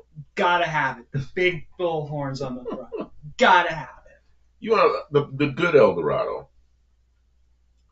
I did drive an old Eldorado convertible once, so I don't care. Yeah, they're huge cars. Look at 69 Eldorado. Now, to me, that's a classy looking car. Kim. No, I don't care, Mexican spec. It's got the bull horns, or it's not. It's gotta have it. I'm so sorry to all That's of you. what you do is you gotta have it. you hurt another part so you don't feel the part. What am I looking for? I lost 1969 Eldorado. Cadillac Eldorado. 69 Eldorado?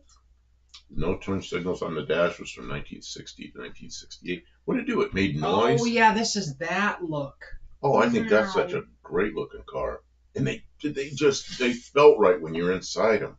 They had a nice looking dash. They were all leather and just, man. Those years, I would rather have a Monte Carlo. Well, yeah, which would I rather have? Yeah, but I mean, that's a big old heavy luxury car, and a Monte Carlo's kind of small luxury car. I have 70 '72 Monte Carlo. I really liked that car. I saw a couple of first gen Monte Carlos today go by, and Not many though. not many. I think I saw two. What do you think we saw the most? Do you think we saw more Mustangs or more Corvettes? There were a lot of Corvettes. Of course, they're coming down from Bowling Green, so Corvette factory's right there.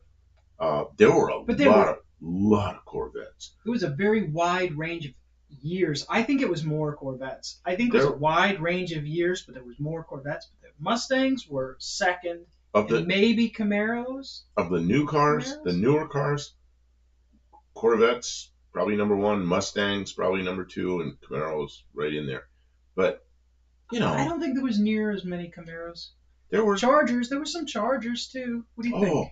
There was a Charger that was like I got it on video, so I'm gonna. I hope I have it on video because I messed up some video. I'm gonna try to find it. It was probably like an 2011 or 12 Charger, I think, and they made it into like an El Camino looking thing. It was a pickup. Man, I liked that car. I was like, oh, look at that, and it was gone already. The Golden's a '68 model. Yeah, okay, I couldn't remember if those things came out in '68 or '9. Yeah, I really like those. There's '64 Eldorado on Bring a Trailer. Yeah, but that's before the front drive Eldorados. One with no fenders. Are these late '60s Eldorados? Do they have front? Are they front drivers? Yeah, that's like a Tornado. V8 front drivers? Yeah, it's like a Tornado. It's a chain drive with some were 429 cubic inch and some were 500 cubic inch. I don't remember what year they made that change. My parents had a '67 Cadillac Calais. The Calais was the Stray Bullet. Hello, haven't seen you yet tonight. I don't know, maybe I missed you. It's Calais was the lowest price, and then what the DeVille's, and I forget what the highest price one was. Can't remember the face.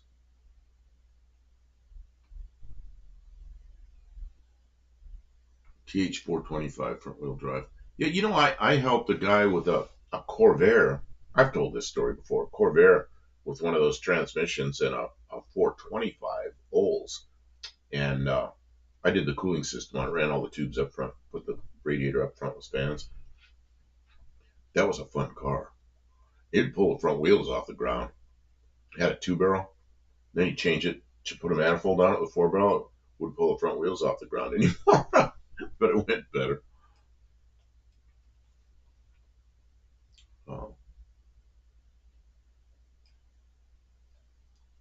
Use that front wheel drive Tornado Monster engine, fiberglass GMC. Oh, I worked on a lot of those motorhomes back then. Those motorhomes, I could get under the bumper and get up in there, and I actually did repairs on the radiators while the radiator was still in the motorhome because I could sit up in there and work on them. I got a friend right now that's restoring one of those motorhomes, GMC motorhomes. A guy out in California that I know, a guy that I used to hang around with right after high school, and he had 57 Ford and he had a 57 Thunderbird. Thunderbird was completely apart. I don't know what happened to that car. It was like a long-term restoration. And he had a 57 Ford two-door wagon. And he bought my father's 57 Ford four-door wagon, so he had that around too. I think his sister ended up driving the four-door. That's back when you had sisters that drove 50s cars.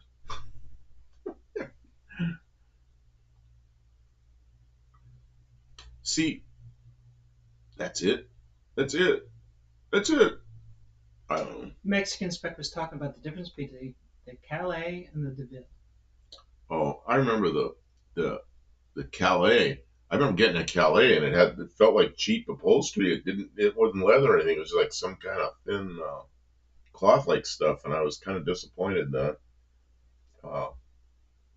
And the DeVilles had like heftier seat stuff. I remember that. I know it was a lower price Cadillac, but they sold a lot of them, Jared has a Mint GMC front drive motorhome. Yeah, the guy I know out in California his is looking really good. At 429 would burn the tire for a couple of hundred feet. Uh, yeah, what are the Cadillacs at 429s? Or the 390s, 429s, and then 500s. I feel like I'm missing one of them. I don't know. I'd love to have one of those engine transmission things and find an old Corvair. We saw a Corvair today. Corvair went by today, obviously with a Corvair engine. What do you think the rarest car that we saw today? It was not a Model A. I swear I saw 3 of those today. The Corvair was the only Corvair that went by. It was a second gen Corvair. It was a convertible, had dual pipes coming out the back, and it sounded obviously like a Corvair. And it drove up the hill. I think I got it on video because I messed up some videos. I was going to play some of the video behind us, but we're talking about cars already, so my job is to start bringing up pictures of cars. Model A's are not rare. Yeah, I don't know. Well, I didn't expect to see a bunch of older cars that old on Power Tour driving the long distances. The Cimarron. Cimarron was a Citation. It was a J body. What's the Chevrolet J body? I can't think of what it is. Yeah, it's Cimarron. I couldn't believe that thing. It was a Chevrolet Cavalier. Yeah, the Cimarron was a Cavalier with Cadillac door crank up handles, or maybe electric, and Cadillac emblem on the steering wheel and Cadillac grill. It was kind of a cool looking little car, but you're going to pay dearly for a Cavalier. I do kind of like the looks of the Cimarron, though, but what a silly little car. We didn't talk about the Ranger. The Ranger.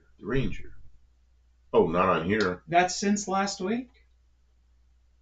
Oh, you remember last week I said we had too many old cars around here, we aren't going to get any more? No more old cars. Well, guess what happened? We got an old truck. You did videos on the very next day. I did not do any videos on it. Yeah, you did. I did a couple shorts, and it was sort of hinted in there. Yeah, it was she bought a Ranger pickup for parts that actually drives, and the bed is full. I mean, full of Mellow Yellow cans. That guy was empty Mellow Yellow cans. That guy was really funny. What a goofball. He was. Yeah, Mellow Yellow. He must have liked Mellow Yellow. Oh, and then he says it'll drive. I shouldn't say he's a goofball. He's a nice guy, but he was great. He got whereas he said it was kind of down in a gully where the thing was, and it was wet, so we weren't going to be able to back down in there with the. Yeah, it was like super swampy. We would have sunk right in. I don't know. It was Mellow Yellow cans. There was new Mellow Yellow cans. Does anybody want any Mellow Yellow cans? We got enough for well, if you want some. So we couldn't back down in there. We had her van with a tow dolly. Well, if we went down in there, we were never coming out of that sloppy mess. And the first thing he told us when I knew that it was having, the first thing he said is the transmission doesn't go in forward gears. It only goes in reverse. Well, it will go in forward gears. It has no pull in one, but if you get it into second gear, it'll grab in second gear. But he was just saying that to make it simple to understand, like the transmission is bad. This guy drove it out of that hole, and I mean he backed it up with that engine turning like, I don't know, about as fast as it was. He just stood on it and spun the tires up the hill. Oh, I think what was all the smoke coming from? The transmission? No, it actually wasn't from the transmission. It has a leaky valve cover gasket. I discovered that when I was inspecting horrendous things. Noise, slowly going up this wet grassy hill, and I don't know what was slipping, if it was the transmission or the tires or both. Got it up onto a gravel road, which is downhill, and then just came downhill and clunk up onto the tow dolly, and she tied it all down, and we got out of there. And we went out there, and it was you know what night it was? It was Wednesday, because we missed the Wednesday night live. Yeah, we missed the AHRA. Oh yeah, it was Wednesday night. Yeah. We completely missed it. I figured we'd be back. It took a while to get things loaded up. We were gone 3 hours screwing around. It was like 45 minutes driving out there, and then we had to make the deal, and then we had to load and strap it down. It takes time. Oh, and it was wet out there. It's like part of it like swampy and mosquitoes. It's like oh. Edsel Ranger. What about an Edsel Ranger? Well, they're talking about the Ranger. And Mexican Specs asked which engine does the Ranger have, and I'm not going to tell you just yet. I'm going to let you guess. I'm going to tell you that it's a 1988 model Ranger. So which engine would you suspect? That isn't the Edsel Ranger. We could have the E475. Which wasn't 475 foot-pounds. What are we going to do with that? Where are we going to put that in? I don't know.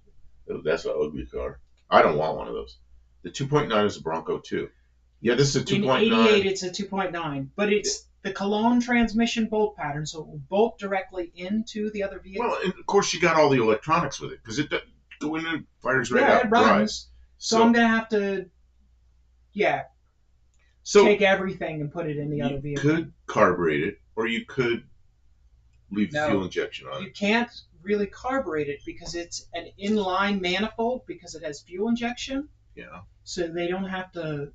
It never reaches into a square like manifold. No, it's long and narrow. Can't put the 2.8 manifold on, or maybe not. No, because when they went from the 2.8 to the 2.9, they redesigned the cylinder heads. They changed the cam. Instead of being a gear drive, it's a chain drive. This is what I don't like about. Instead of spinning in reverse with chains, it spins in the same rotation as the crank. So the cam is different. The heads are different. They rearranged what order the valves are in, exhaust and intake, and then they changed the intake manifold from a carbureted to a straight row of ports for a fuel injection system.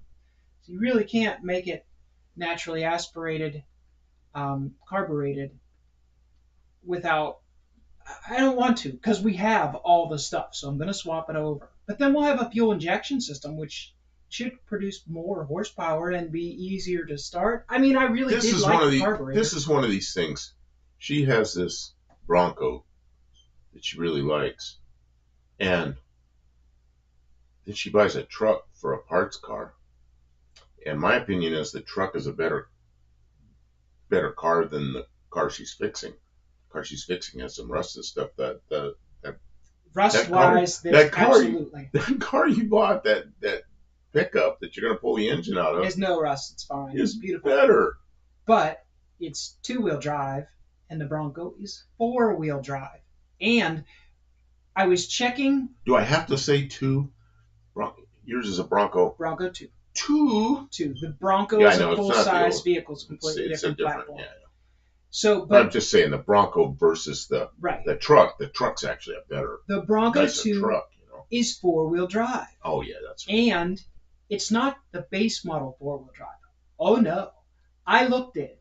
So I figured it out. Like I was trying to figure out what rear end was in the pickup truck because I was going to maybe use it for some other project, and I figured it out that it was a 345 open rear end. So it's like the cheapest base model rear end in that truck that you can get.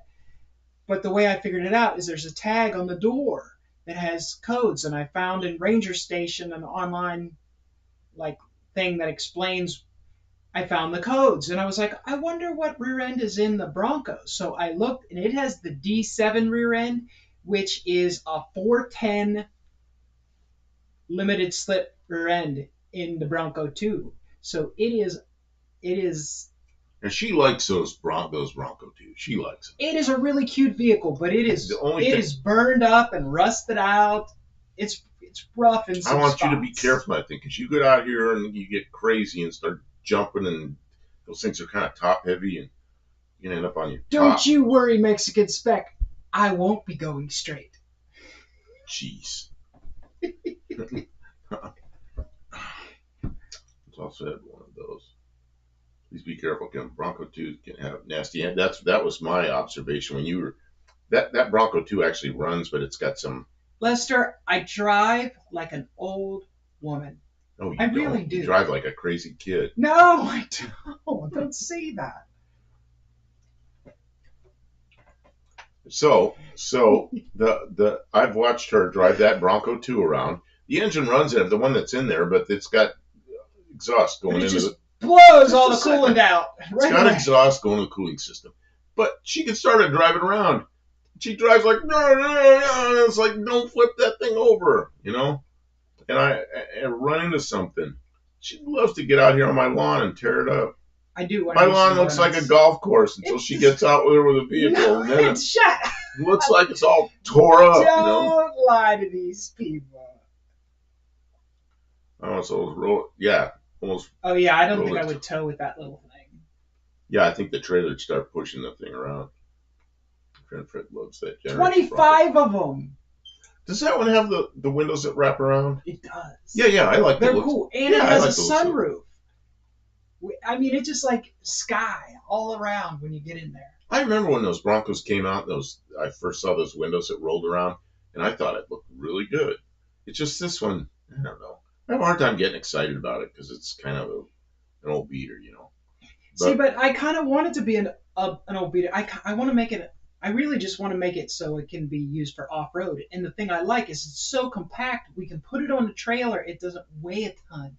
I mean, it weighs a ton, What but if it doesn't weigh 3 tons. What if we take that Bronco, not Bronco, the Ranger, when you're done taking the engine out, I'll just take the cab off of it and put some engine trans in a small block Chevy or something. I don't care. Something up there.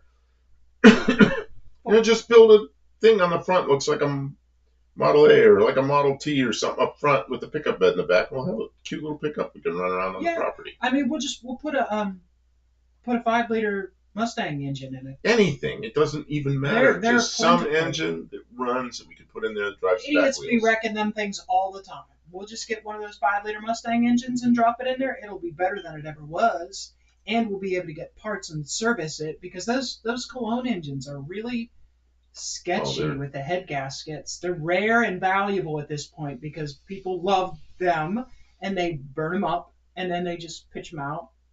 You can't get the engines. Those Cologne 2.9s you can, but not easily. When I had those Pintos with the Cologne engine, they were reliable and they, of course, were parts everywhere. And I didn't realize how rare they had become until you got that. And I'm going, oh yeah, good. Those things are everywhere. No, they're not. That was 40 years ago. Yeah, I had those things in the 80s, and they're just gone. It took me 6 or 8 months to find a reasonably priced donor vehicle because all the ones I found either already had a bad motor or they wanted $1,500 or something like that for them, and it's just like it's not worth it. $472. Man, that came in late, but you're right. There you go. I knew $429. Then there was another one. Yeah, of course, the 472. That's what was in a lot of those front drivers. The 472 Cadillac. The other thing about that Bronco too is the wheels that are on it kind of have some extra offset, and that makes it a little wider. I don't know if that helps or not. I don't know. What are you going to use that thing for? Just around on the property here? Showboat. No, I wanna hang out with some off-road people. I want to take it tough truck competitions. There you go. 1967 Eldorado was the only one with the 429. Okay. Oh yeah, I mean 429 is enough power. You know, you don't go out and race in Eldorado. You just go down the road in it. Eldorado is just a big old cruiser. It's a nice car. 1.9 Ford swap dune buggy Dugster or 2.9? Because they're very different engines, 1.9 to 2.9. They're completely different. Is there a engine 1.9? families. I don't even know what that is. A 1.9 would be some kind of 4-cylinder. No, I don't even know what it is, but because the 4-cylinder that they put in the Rangers was a 2.3, I think mostly. People used them up until there's nothing left. Yeah, and they weren't super valuable. So once they got a little bit beat up or worn out, people just moved on to something else. It wasn't rare. You could just get. Well, they're getting rare. Pinto, 1.9 Pinto. I remember the 1.6 Pinto. It's a little pushrod engine. That was the first year. But not many of them around. And there's a 2.0 Pinto and there's a 2.3 Pinto. I don't know what the 1.9 is. 1.6, yeah, 1.6 was a pushrod engine. And then the overhead cams were 2.0 and 2.3. And they were actually quite a bit different than each other. They sort of looked the same, but there were a lot of differences. As usual with Ford, they make it so nothing interchanges. I just hate it. Man, I remember when I was a teenager, we had 289s, and it's the first question out of your mouth: is it a 5-volt or 6-volt bell housing? Because they don't hook up. You know, you gotta. There's just no end to the. It doesn't fit. When I realized that the Cologne family was unique, I was like, well, can I put it in a different like, in order to swap to some other engine family for that Bronco 2, you basically have to swap out the entire drive line. Like, axles, the only thing that you could maybe keep is the differentials. It's like, man. Yeah. All dads like to have a electrify a Pinto. See, I had Pinto wagons, a little vans, little surfer vans, and the engine I always wanted to put was a 3.8 Buick because it's short enough. I put small block Fords in them with friends, not mine, but other ones, and they're just too long. You either got to get into the firewall, or there's no room for the radiator. There's always problems because there's just not enough room. Now there was one at No Name Nationals, and it had an LS Chevy in it, and there was room in there. I don't know if you cut the firewall or not, but that was it was a race car. But yeah, I would. I'd still like to have one of those Pinto vans, but there's so few of them around now that most of them I see are just, they're sitting there with, rats living in them. I'm not. Oh my God. I'm sorry that you're having a headache, and I don't know if you noticed. I just took a couple different pills for the various aches and pains and stuff like. Ew. Don't be suffering that. Don't be don't be a martyr. If you need to take an Advil, I hope your headache. You say you're taking pills. She doesn't take anything that I would call a drug. She takes things that are like Advils and I don't know, similar stuff. But I guess it does enough. Man, I had a friend that got. I don't take in anything good enough that anybody would want to steal them from me. I had a friend that got in an airplane crash and he got burned pretty badly, and he was taking some kind of a painkiller for a while, and then he had to get off the painkiller, and I think he had more trouble with that than he did with the burns from the crash. He really struggled. Then I had another friend that had a same thing, an airplane incident, burns all over him, and because we both knew this other guy, because of that, he never took any painkillers. He goes, I'm not going to have that mess, and he just dealt with it. I agree. The medication works better the less often you take it, but when you need it, take it. You don't got to suffer. And Pinto's got such a bad rap for the fire, because there was the little coupe or hatchback, same basic vehicle, was so much different in the back than the wagon. And then, it was sitting still waiting to make a left turn, and it got hit in the back end by a second-gen Camaro going like 70 miles an hour. I mean, that's a big, heavy car to clobber a little tiny thing.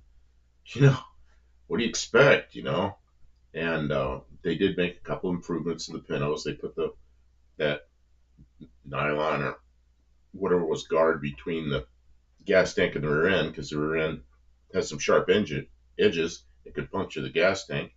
And they made the filler neck longer, so when it got hit in the back end, the sides of the Pintos would pooch out like this, and it'd pull the filler neck out of the tank.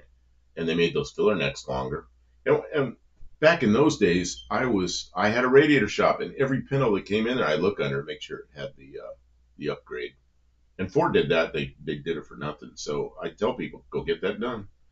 Or I'd look under there, it was already done. But the wagons were completely different. So the wagons didn't. I guess you get hit in the ass in the wagon. I don't want to get rear-ended by anybody. Let's see. I think you got to judge cars not by the end of their life, but judge them kind of based on what what they were in their heyday. And like the Pintos, they were meant to be economy cars. They made it through their life. Like, I don't know, what was the expected life expectancy of one of those cars? 100,000 miles, 80,000 miles? They were good for that amount of time. And beyond that, it's the maintenance of the person who owned it that you're really buying. And they were good cars for what they were. They were cheap cars. They were very accessible to people. They weren't meant to last forever, and people used them up, and then they were junk. And now, junk. It's like, well, they were junk after 15 years. 2.3 Pinto engine. That's a good car. The problem I had with the 2.3 Pintos was they almost every one of them you start hearing knock knock knock knock knock knock, and the piston skirts would creep in like this, and sometimes they'd break off and fall into the pan. And I think when they started turbocharging those engines in the Thunderbirds, I think they fixed that, because the newer 2.3s, I never heard that happen, but the old, like in the 70s, the Pintos did that. And I drove one of that Fairmont Futura I had a 2.3 Pinto in it uh, for almost a year. I drove it, knock, knock, knock, knock, knock, knock, knock, knock. When I took it apart, the one piston skirt was in the pan. And that was a car I put a 302 and a C4 in it. Oh my God, did that change its personality? Went from a stock 2.3 with a knock to a nicely built 302.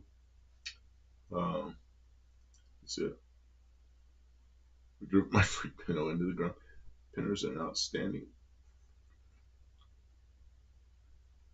Yeah, I especially like that. A wagon. I'd love to get a good Pinto wagon. We're talking about Pintos. I should bring a picture. A good Pinto wagon, and I just do my own panels now.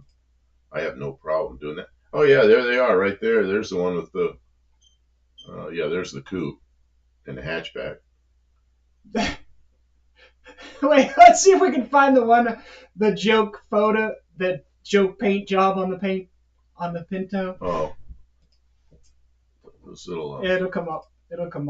There it is. Oh yeah, look how they did the flame job going forward. I love it. Yeah, hatchback runabout. That's what they called it. It's a hatchback, but Ford called it a runabout.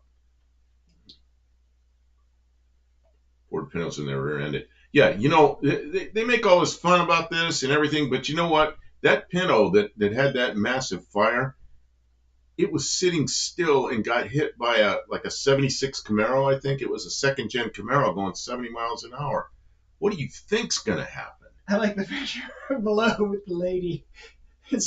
We need that so people won't tailgate you. So I like that Pinto with the bubble. Yeah, all mine had eventually had the bubble window on the side. I pulled the back windows out. I had a bunch of those panels. Oh, there's the wagon. Every one of my wagons got converted to a little van. Yeah, I don't really like that paint job, and that's a 79 or an 80. I don't like the front end on the 79 or the 80. So, yeah, it's a hatch. Mexican Spec corrected me. I call it a hatchback because that was just a generic term for a car that opens up like that. Yeah, but they called it the runabout. And I call the other one a coupe, but I don't know what that was really called. The one that doesn't have the hatch. That was my wagon. I had it in which one? Oh, the one with the yellow and the orange and the black stripe. And I had mine were all mid 70s. They weren't that's a 79 or an 80. The truck. That was my wagon. I had it in Vegas. Yeah, Ford called that a cruiser wagon. Looked to me like a van. And very few of those were made without the porthole window. There are a few of those panels running around without the porthole window in them. That looks like mine. The front end on mine, I had one like that, and then I had earlier ones too. And mine, I had one that had the wood on it, and of course they took all that out, welded up all the holes, and took it out of its crate. I'm looking at your pictures. What the hell is that? Not a Pinto.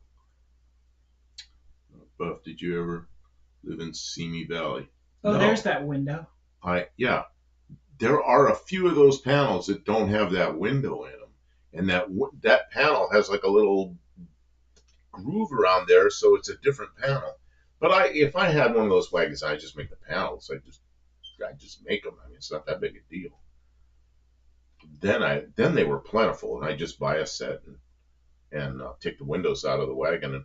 And when you buy them, of course, you get the interior carpeted pieces that go in there. I converted. So that's that orange one there.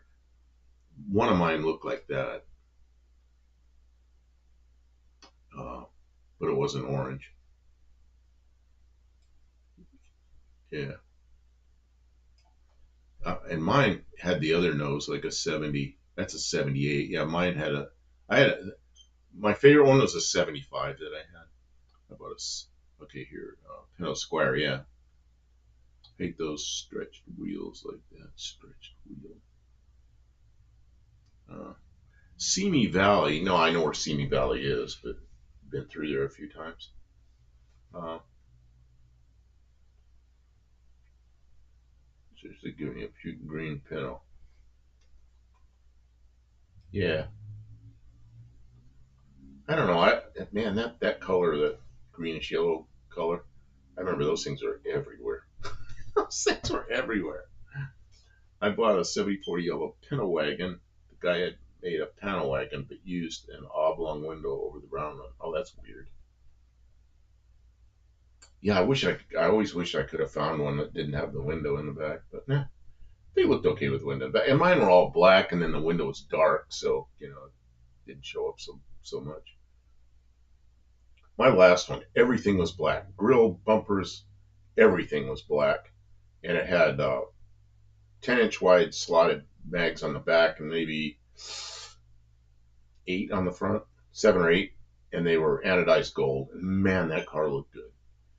But everybody knows where Simi Valley is. The trial for cops. Oh, okay. Yeah, I forgot that was done there. Simi Valley is just I don't know. I was living out there. It was just a place. All that happened after I was gone. Yeah, Pintos were a big part of my life. The Ford EXP. Oh, that was a funny looking little, yeah, it's a little like a 2-seat Escort. Yeah, I never understood that car too much. I knew a guy in Ohio had one, and I was going somewhere. He gave me a ride to the airport in it one morning, early morning, in an EXP, and my God, I think he held that thing wide open all the way to the airport. I think he was going like 90 or 100 miles an hour in it. It was like scary.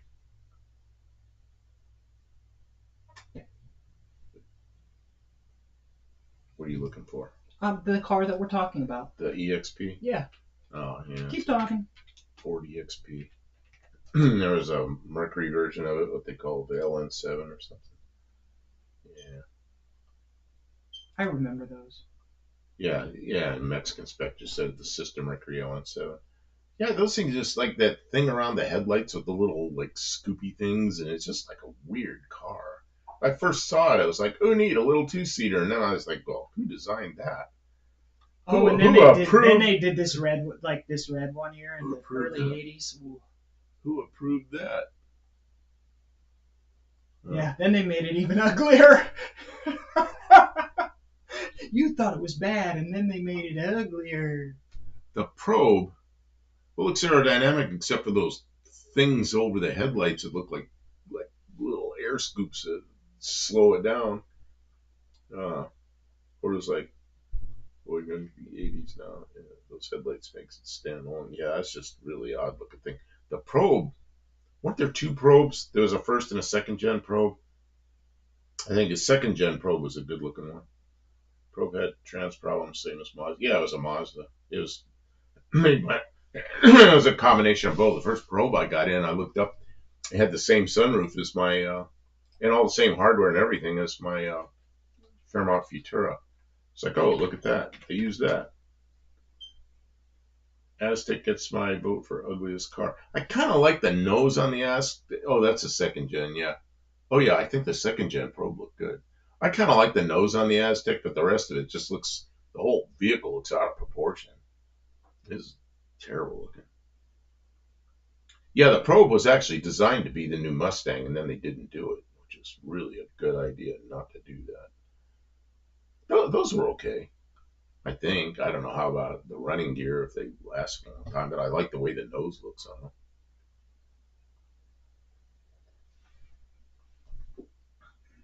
Yeah, if they put the name Mustang on that and got rid of the old Mustang, that would have been a flop. That's why the Fox Body. Yeah, Fox Body was what a great vehicle that was. I hated to see that thing go. What did they call those cars after the Fox Bodies? Kitsy Fluff. How are you doing? Welcome to the stream. How's the machine work, Mr. Machinist? Mr. CAD and Machinist extraordinaire.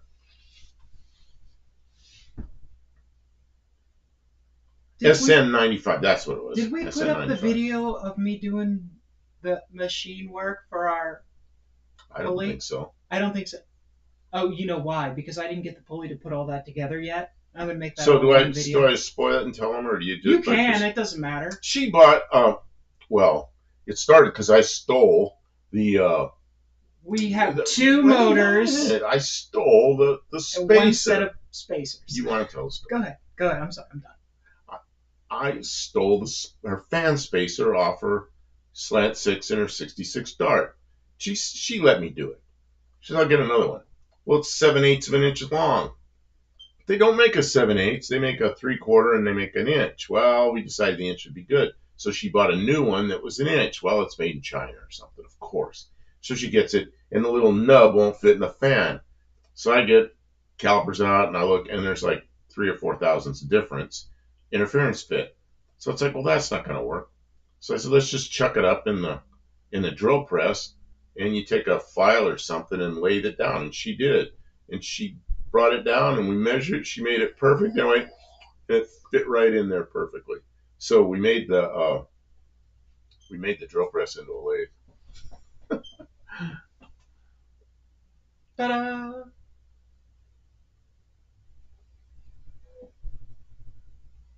Why are you freaking everyone out? What? I don't understand what that is. Okay. I bought a new 1991 Ford Escort GT, which had the Mazda dual overcam engine. I love that car. Good job, Kitsy Fluff. Oh. I did a tear down and clean up and rebuild on my Portaband. Did I hear correctly? Took it apart, brushed it all out. It had all kind of metal flakes and garbage in it, clogging up the.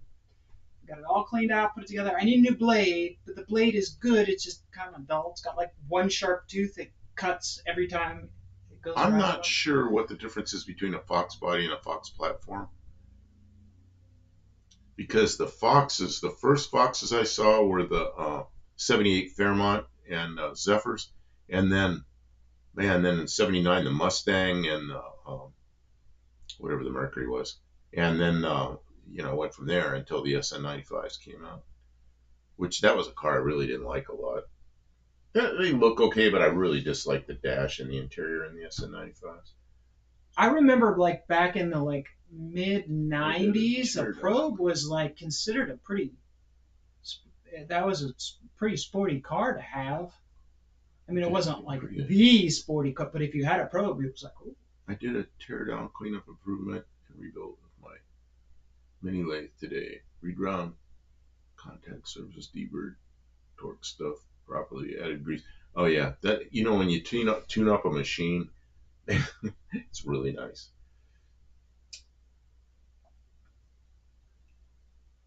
I actually bought 2 Escort GTs.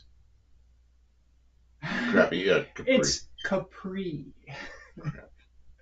You should talk Mexican spec. All the Mustangs down there got all Capri stuff all over That's what I don't like about the Mexican Fox bodies. They put that big bubble window on the back off of the Mercury. I don't know why they do that, but they do. I do like the interior of the Mustang. So if you're inside, it looks the same. That's your opinion, Kim. I don't know what that was. About the Capri. Oh, uh, drill press into a lathe shops. Well, it was a little bit of aluminum. We had to take 3 thousandths off. It worked fine. You know what? The center thing was chromed steel pressed into the aluminum. So I That's punched right. it out. You took it out and then filed it down and then pressed it back in. And now it works good.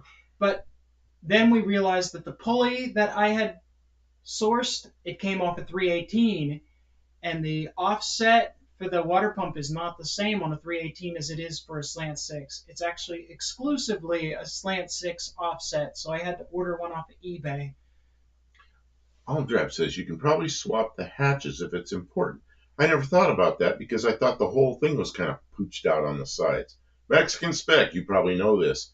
Can you put a US spec Mustang hatch on a Mexican spec Mustang and get rid of the bubble window? Or is that even... Oh, you have to change the hatch and the taillights. Well, that might not be a big deal. Or a little big deal. Head to bed. Good night. All right, Dougster. Thanks for stopping by. Take care. Have a probe. They might think you from a doctor. Oh, yeah.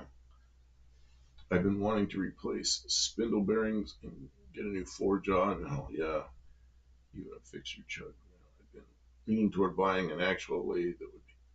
Yeah, if any of you need any machine work done, like some parts made that are unusual parts, talk to Kitsy Fluff. Let's see here. I look like the white one in the top corner.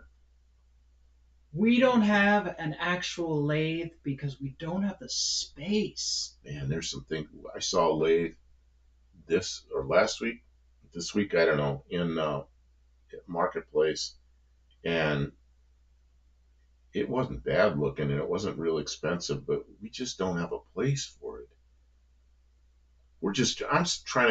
I was getting upset the other day because I was trying to use my shear and I couldn't push the pedal down because there's a bunch of crap underneath. We had to clean that out just so we could shear a piece of metal. And then I still can't get at my brake because there's a thing in the way. So to bend metal, I got to go in from the side, and then counterweight comes up and clobbers something. It's like, man, we got to get some room around this stuff.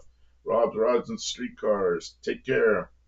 If it doesn't rain tomorrow, we ought to get the Studebaker under cover before it rains again. That's stupid. I bought a car cover that's UV proof, Thing was out in the sun, just disintegrated. What a piece of crap. So I bought another car cover, but we're gonna put it under roof now. See, 8081 Cobra. Is there one up there? I don't know what's what. I don't really know Mustangs. You don't know the Mustangs that well.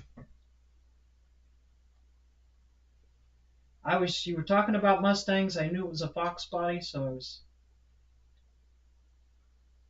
Fox bodies are getting old.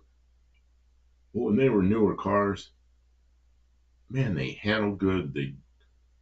If you put power in them, something other than a stock engine, man, what a nice car to drive. Danny Boyd says top right, but then you've moved it. So I don't know. I don't know. You were scrolling all over. I don't know top right of where. Sorry. Too bad that was a sticker package only. Oh, that kind of, okay. I bought a red Cobra about 20 years ago in Mexico. Yeah, some cars are well, look at that blue one. Looks good because the wheels are right out the edges of the fender and everything. That one just to the Speed Academy. This one? Yeah, that one. It just looks good with the wheels the way they are. And it's a coupe. I like the coupe better than the hatch. But they're both okay. I had an 89 with a hatch, and that was a nice car. Actually, it was a company car that I drove for a while. And the guy had put a chip in it and put a different rear end. It had I don't know what they had originally, but he put 327 gears in it. It turned in the 12s, had a 5-speed. It was a fun car to drive. Uh,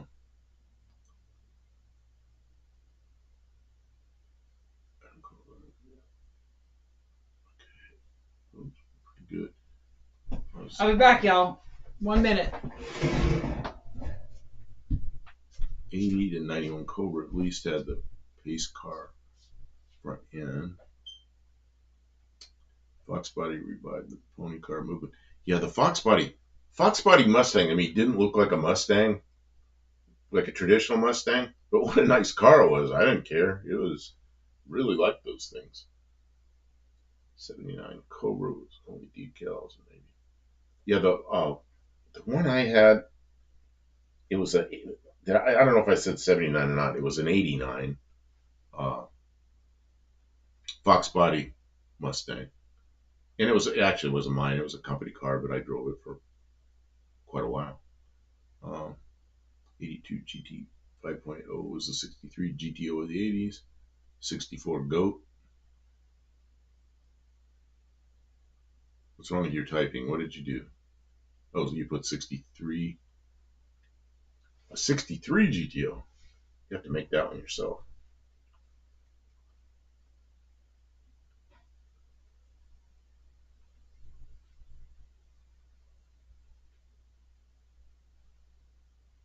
AM radio music. Huh.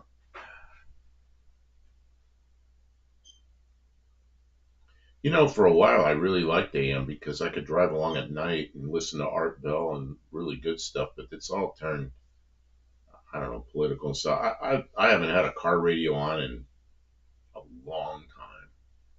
I just don't even turn them on. I don't know, it's a hole in the dashboard. I wish I put something else in there.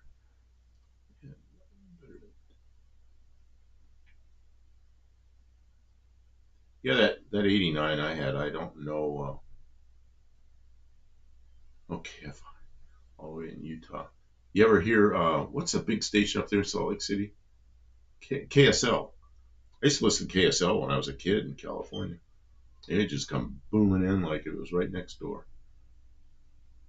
But as soon as the sun started coming up, it would disappear. Because the propagation for those frequencies works all night. 82 and 92, and now, okay, so what's a 92 look like? Can't think. 88 GTs plus 81 Capri Black Magic Rust Bucket. Hey, Danny Boyd, how's your truck coming along? You were patching holes. I live in Utah. I passed through driving from Vegas to Oregon. Oh, yeah. I did that trip not too long ago. You remember I drove from Northeast Oregon to here, and I drove right through where you used to live, which was what was the name of that place? Small town that's in the very eastern edge, right on the Idaho state line. I can't think of the name of that town where Mexican Spec used to live. Blandless music, 70s blandless music. There's a reason. There's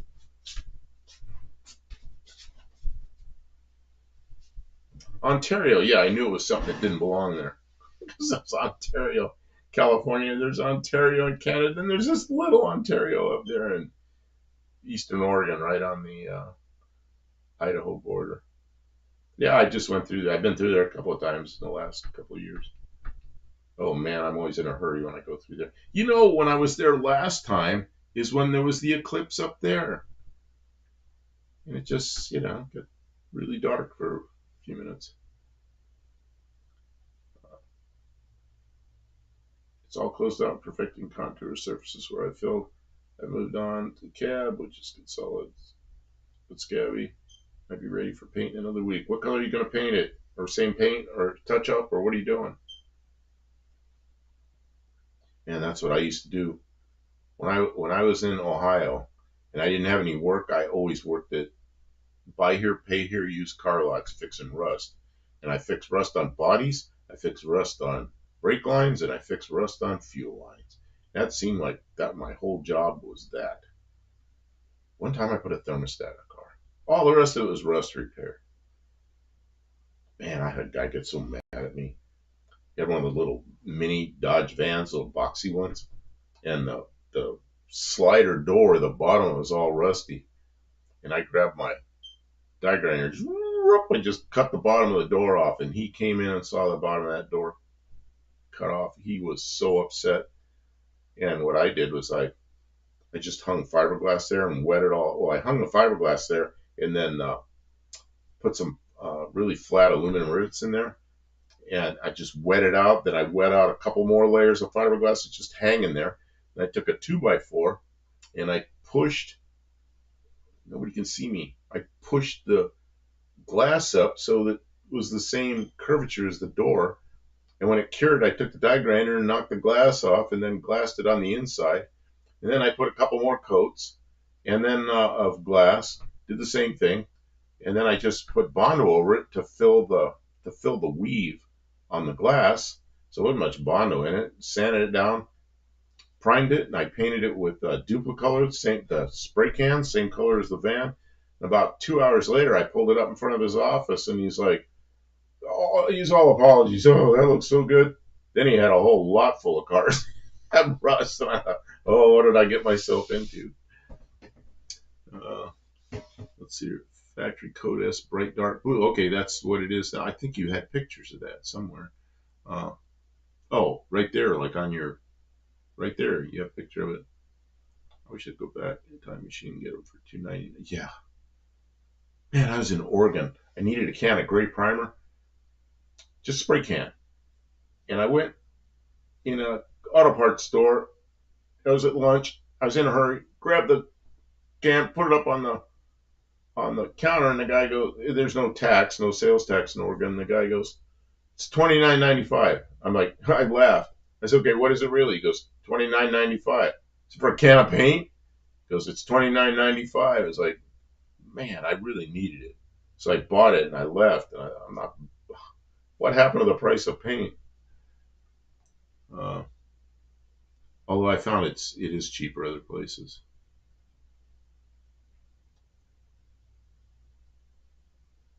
Lucky to be able to be out there doing that all day.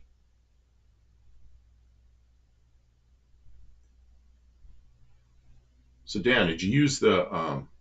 I think you said you used the kitty hair or the short strand or something that has some strength.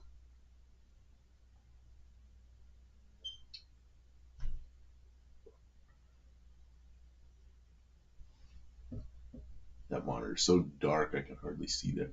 I got a monitor over here I look at in the lower right hand corner, just almost black because there's something wrong with it. It's highway robbery. Yeah, it's Oregon robbery. Stay off the highway. Man. So, yeah, that was in Pendleton, Oregon. Uh,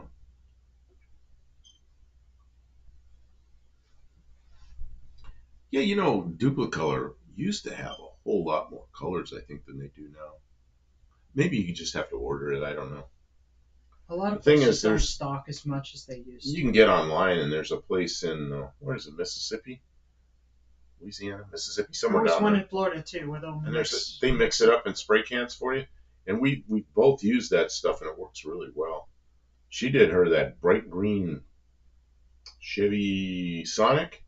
She painted the whole front of that thing with that, and it came out perfect.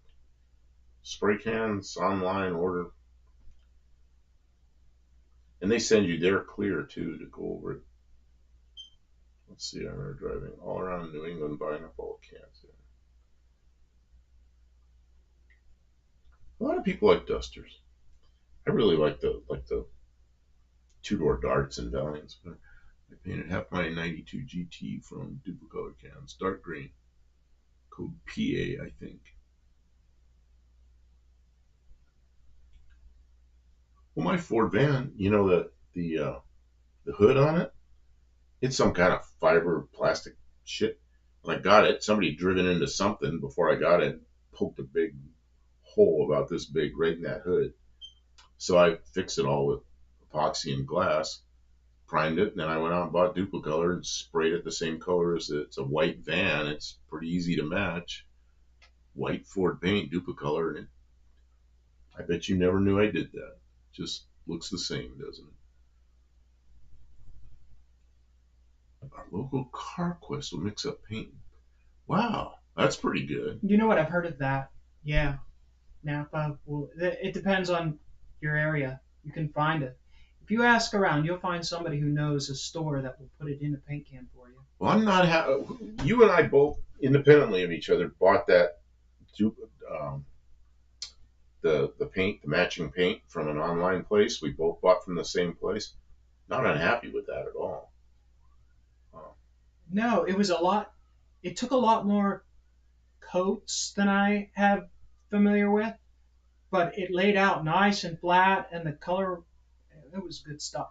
well, It was expensive though. It was like $100 for 3 cans for my to do oh, the was it? front end of my car. Did you get the clear from them too? I didn't buy clear. I never Okay. put any on it. Yeah, I know you didn't put it on there. I didn't know if you bought the clear. Now, when I sold the car, I told them there's no clear on the hood or the left fender, and they were like, "We don't care." And I was like, "Good," because that stuff was expensive. Oh, that's one of the next projects we got to do.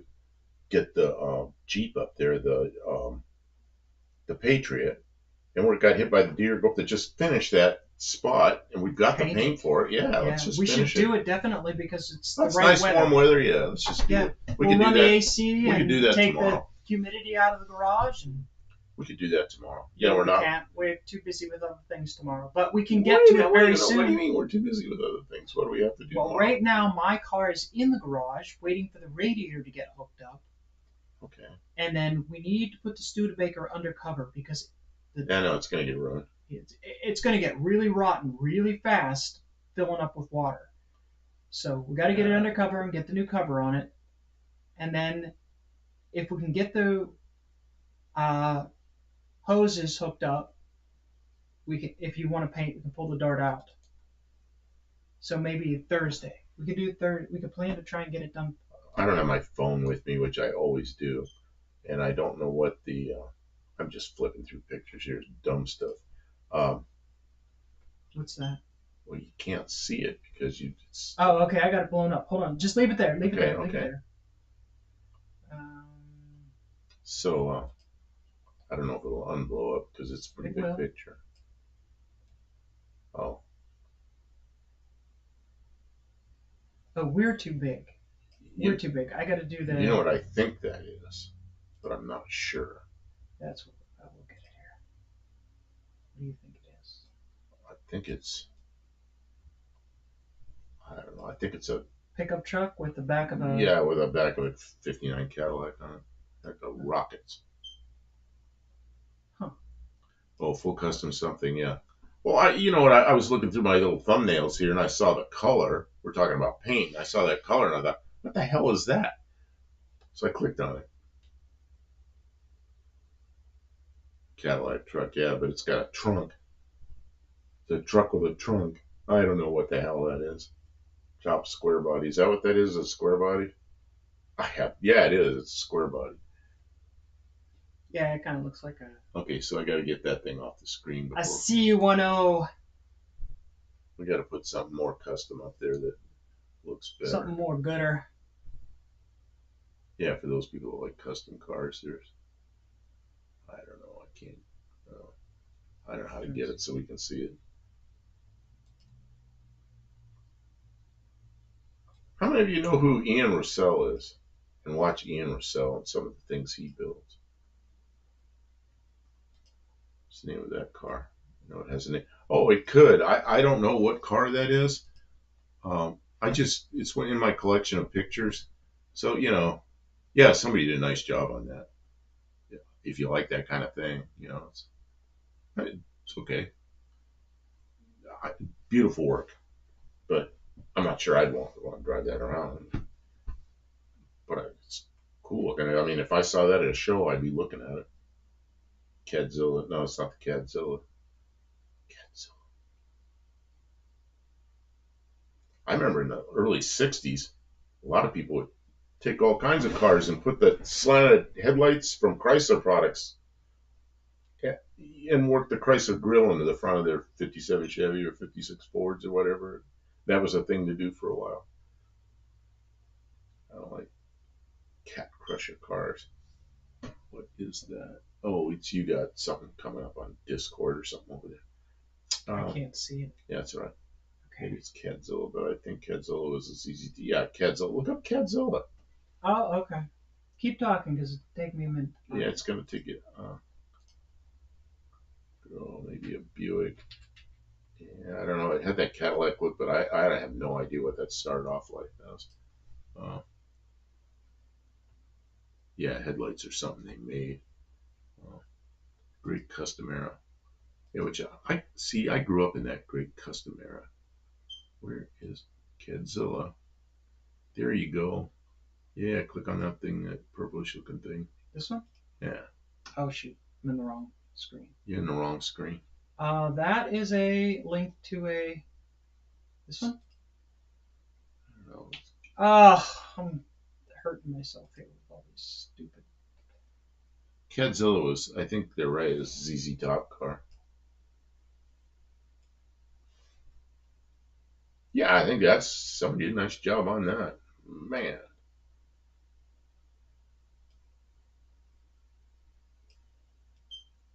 I don't know if you like that style. I think they did a hell of a job on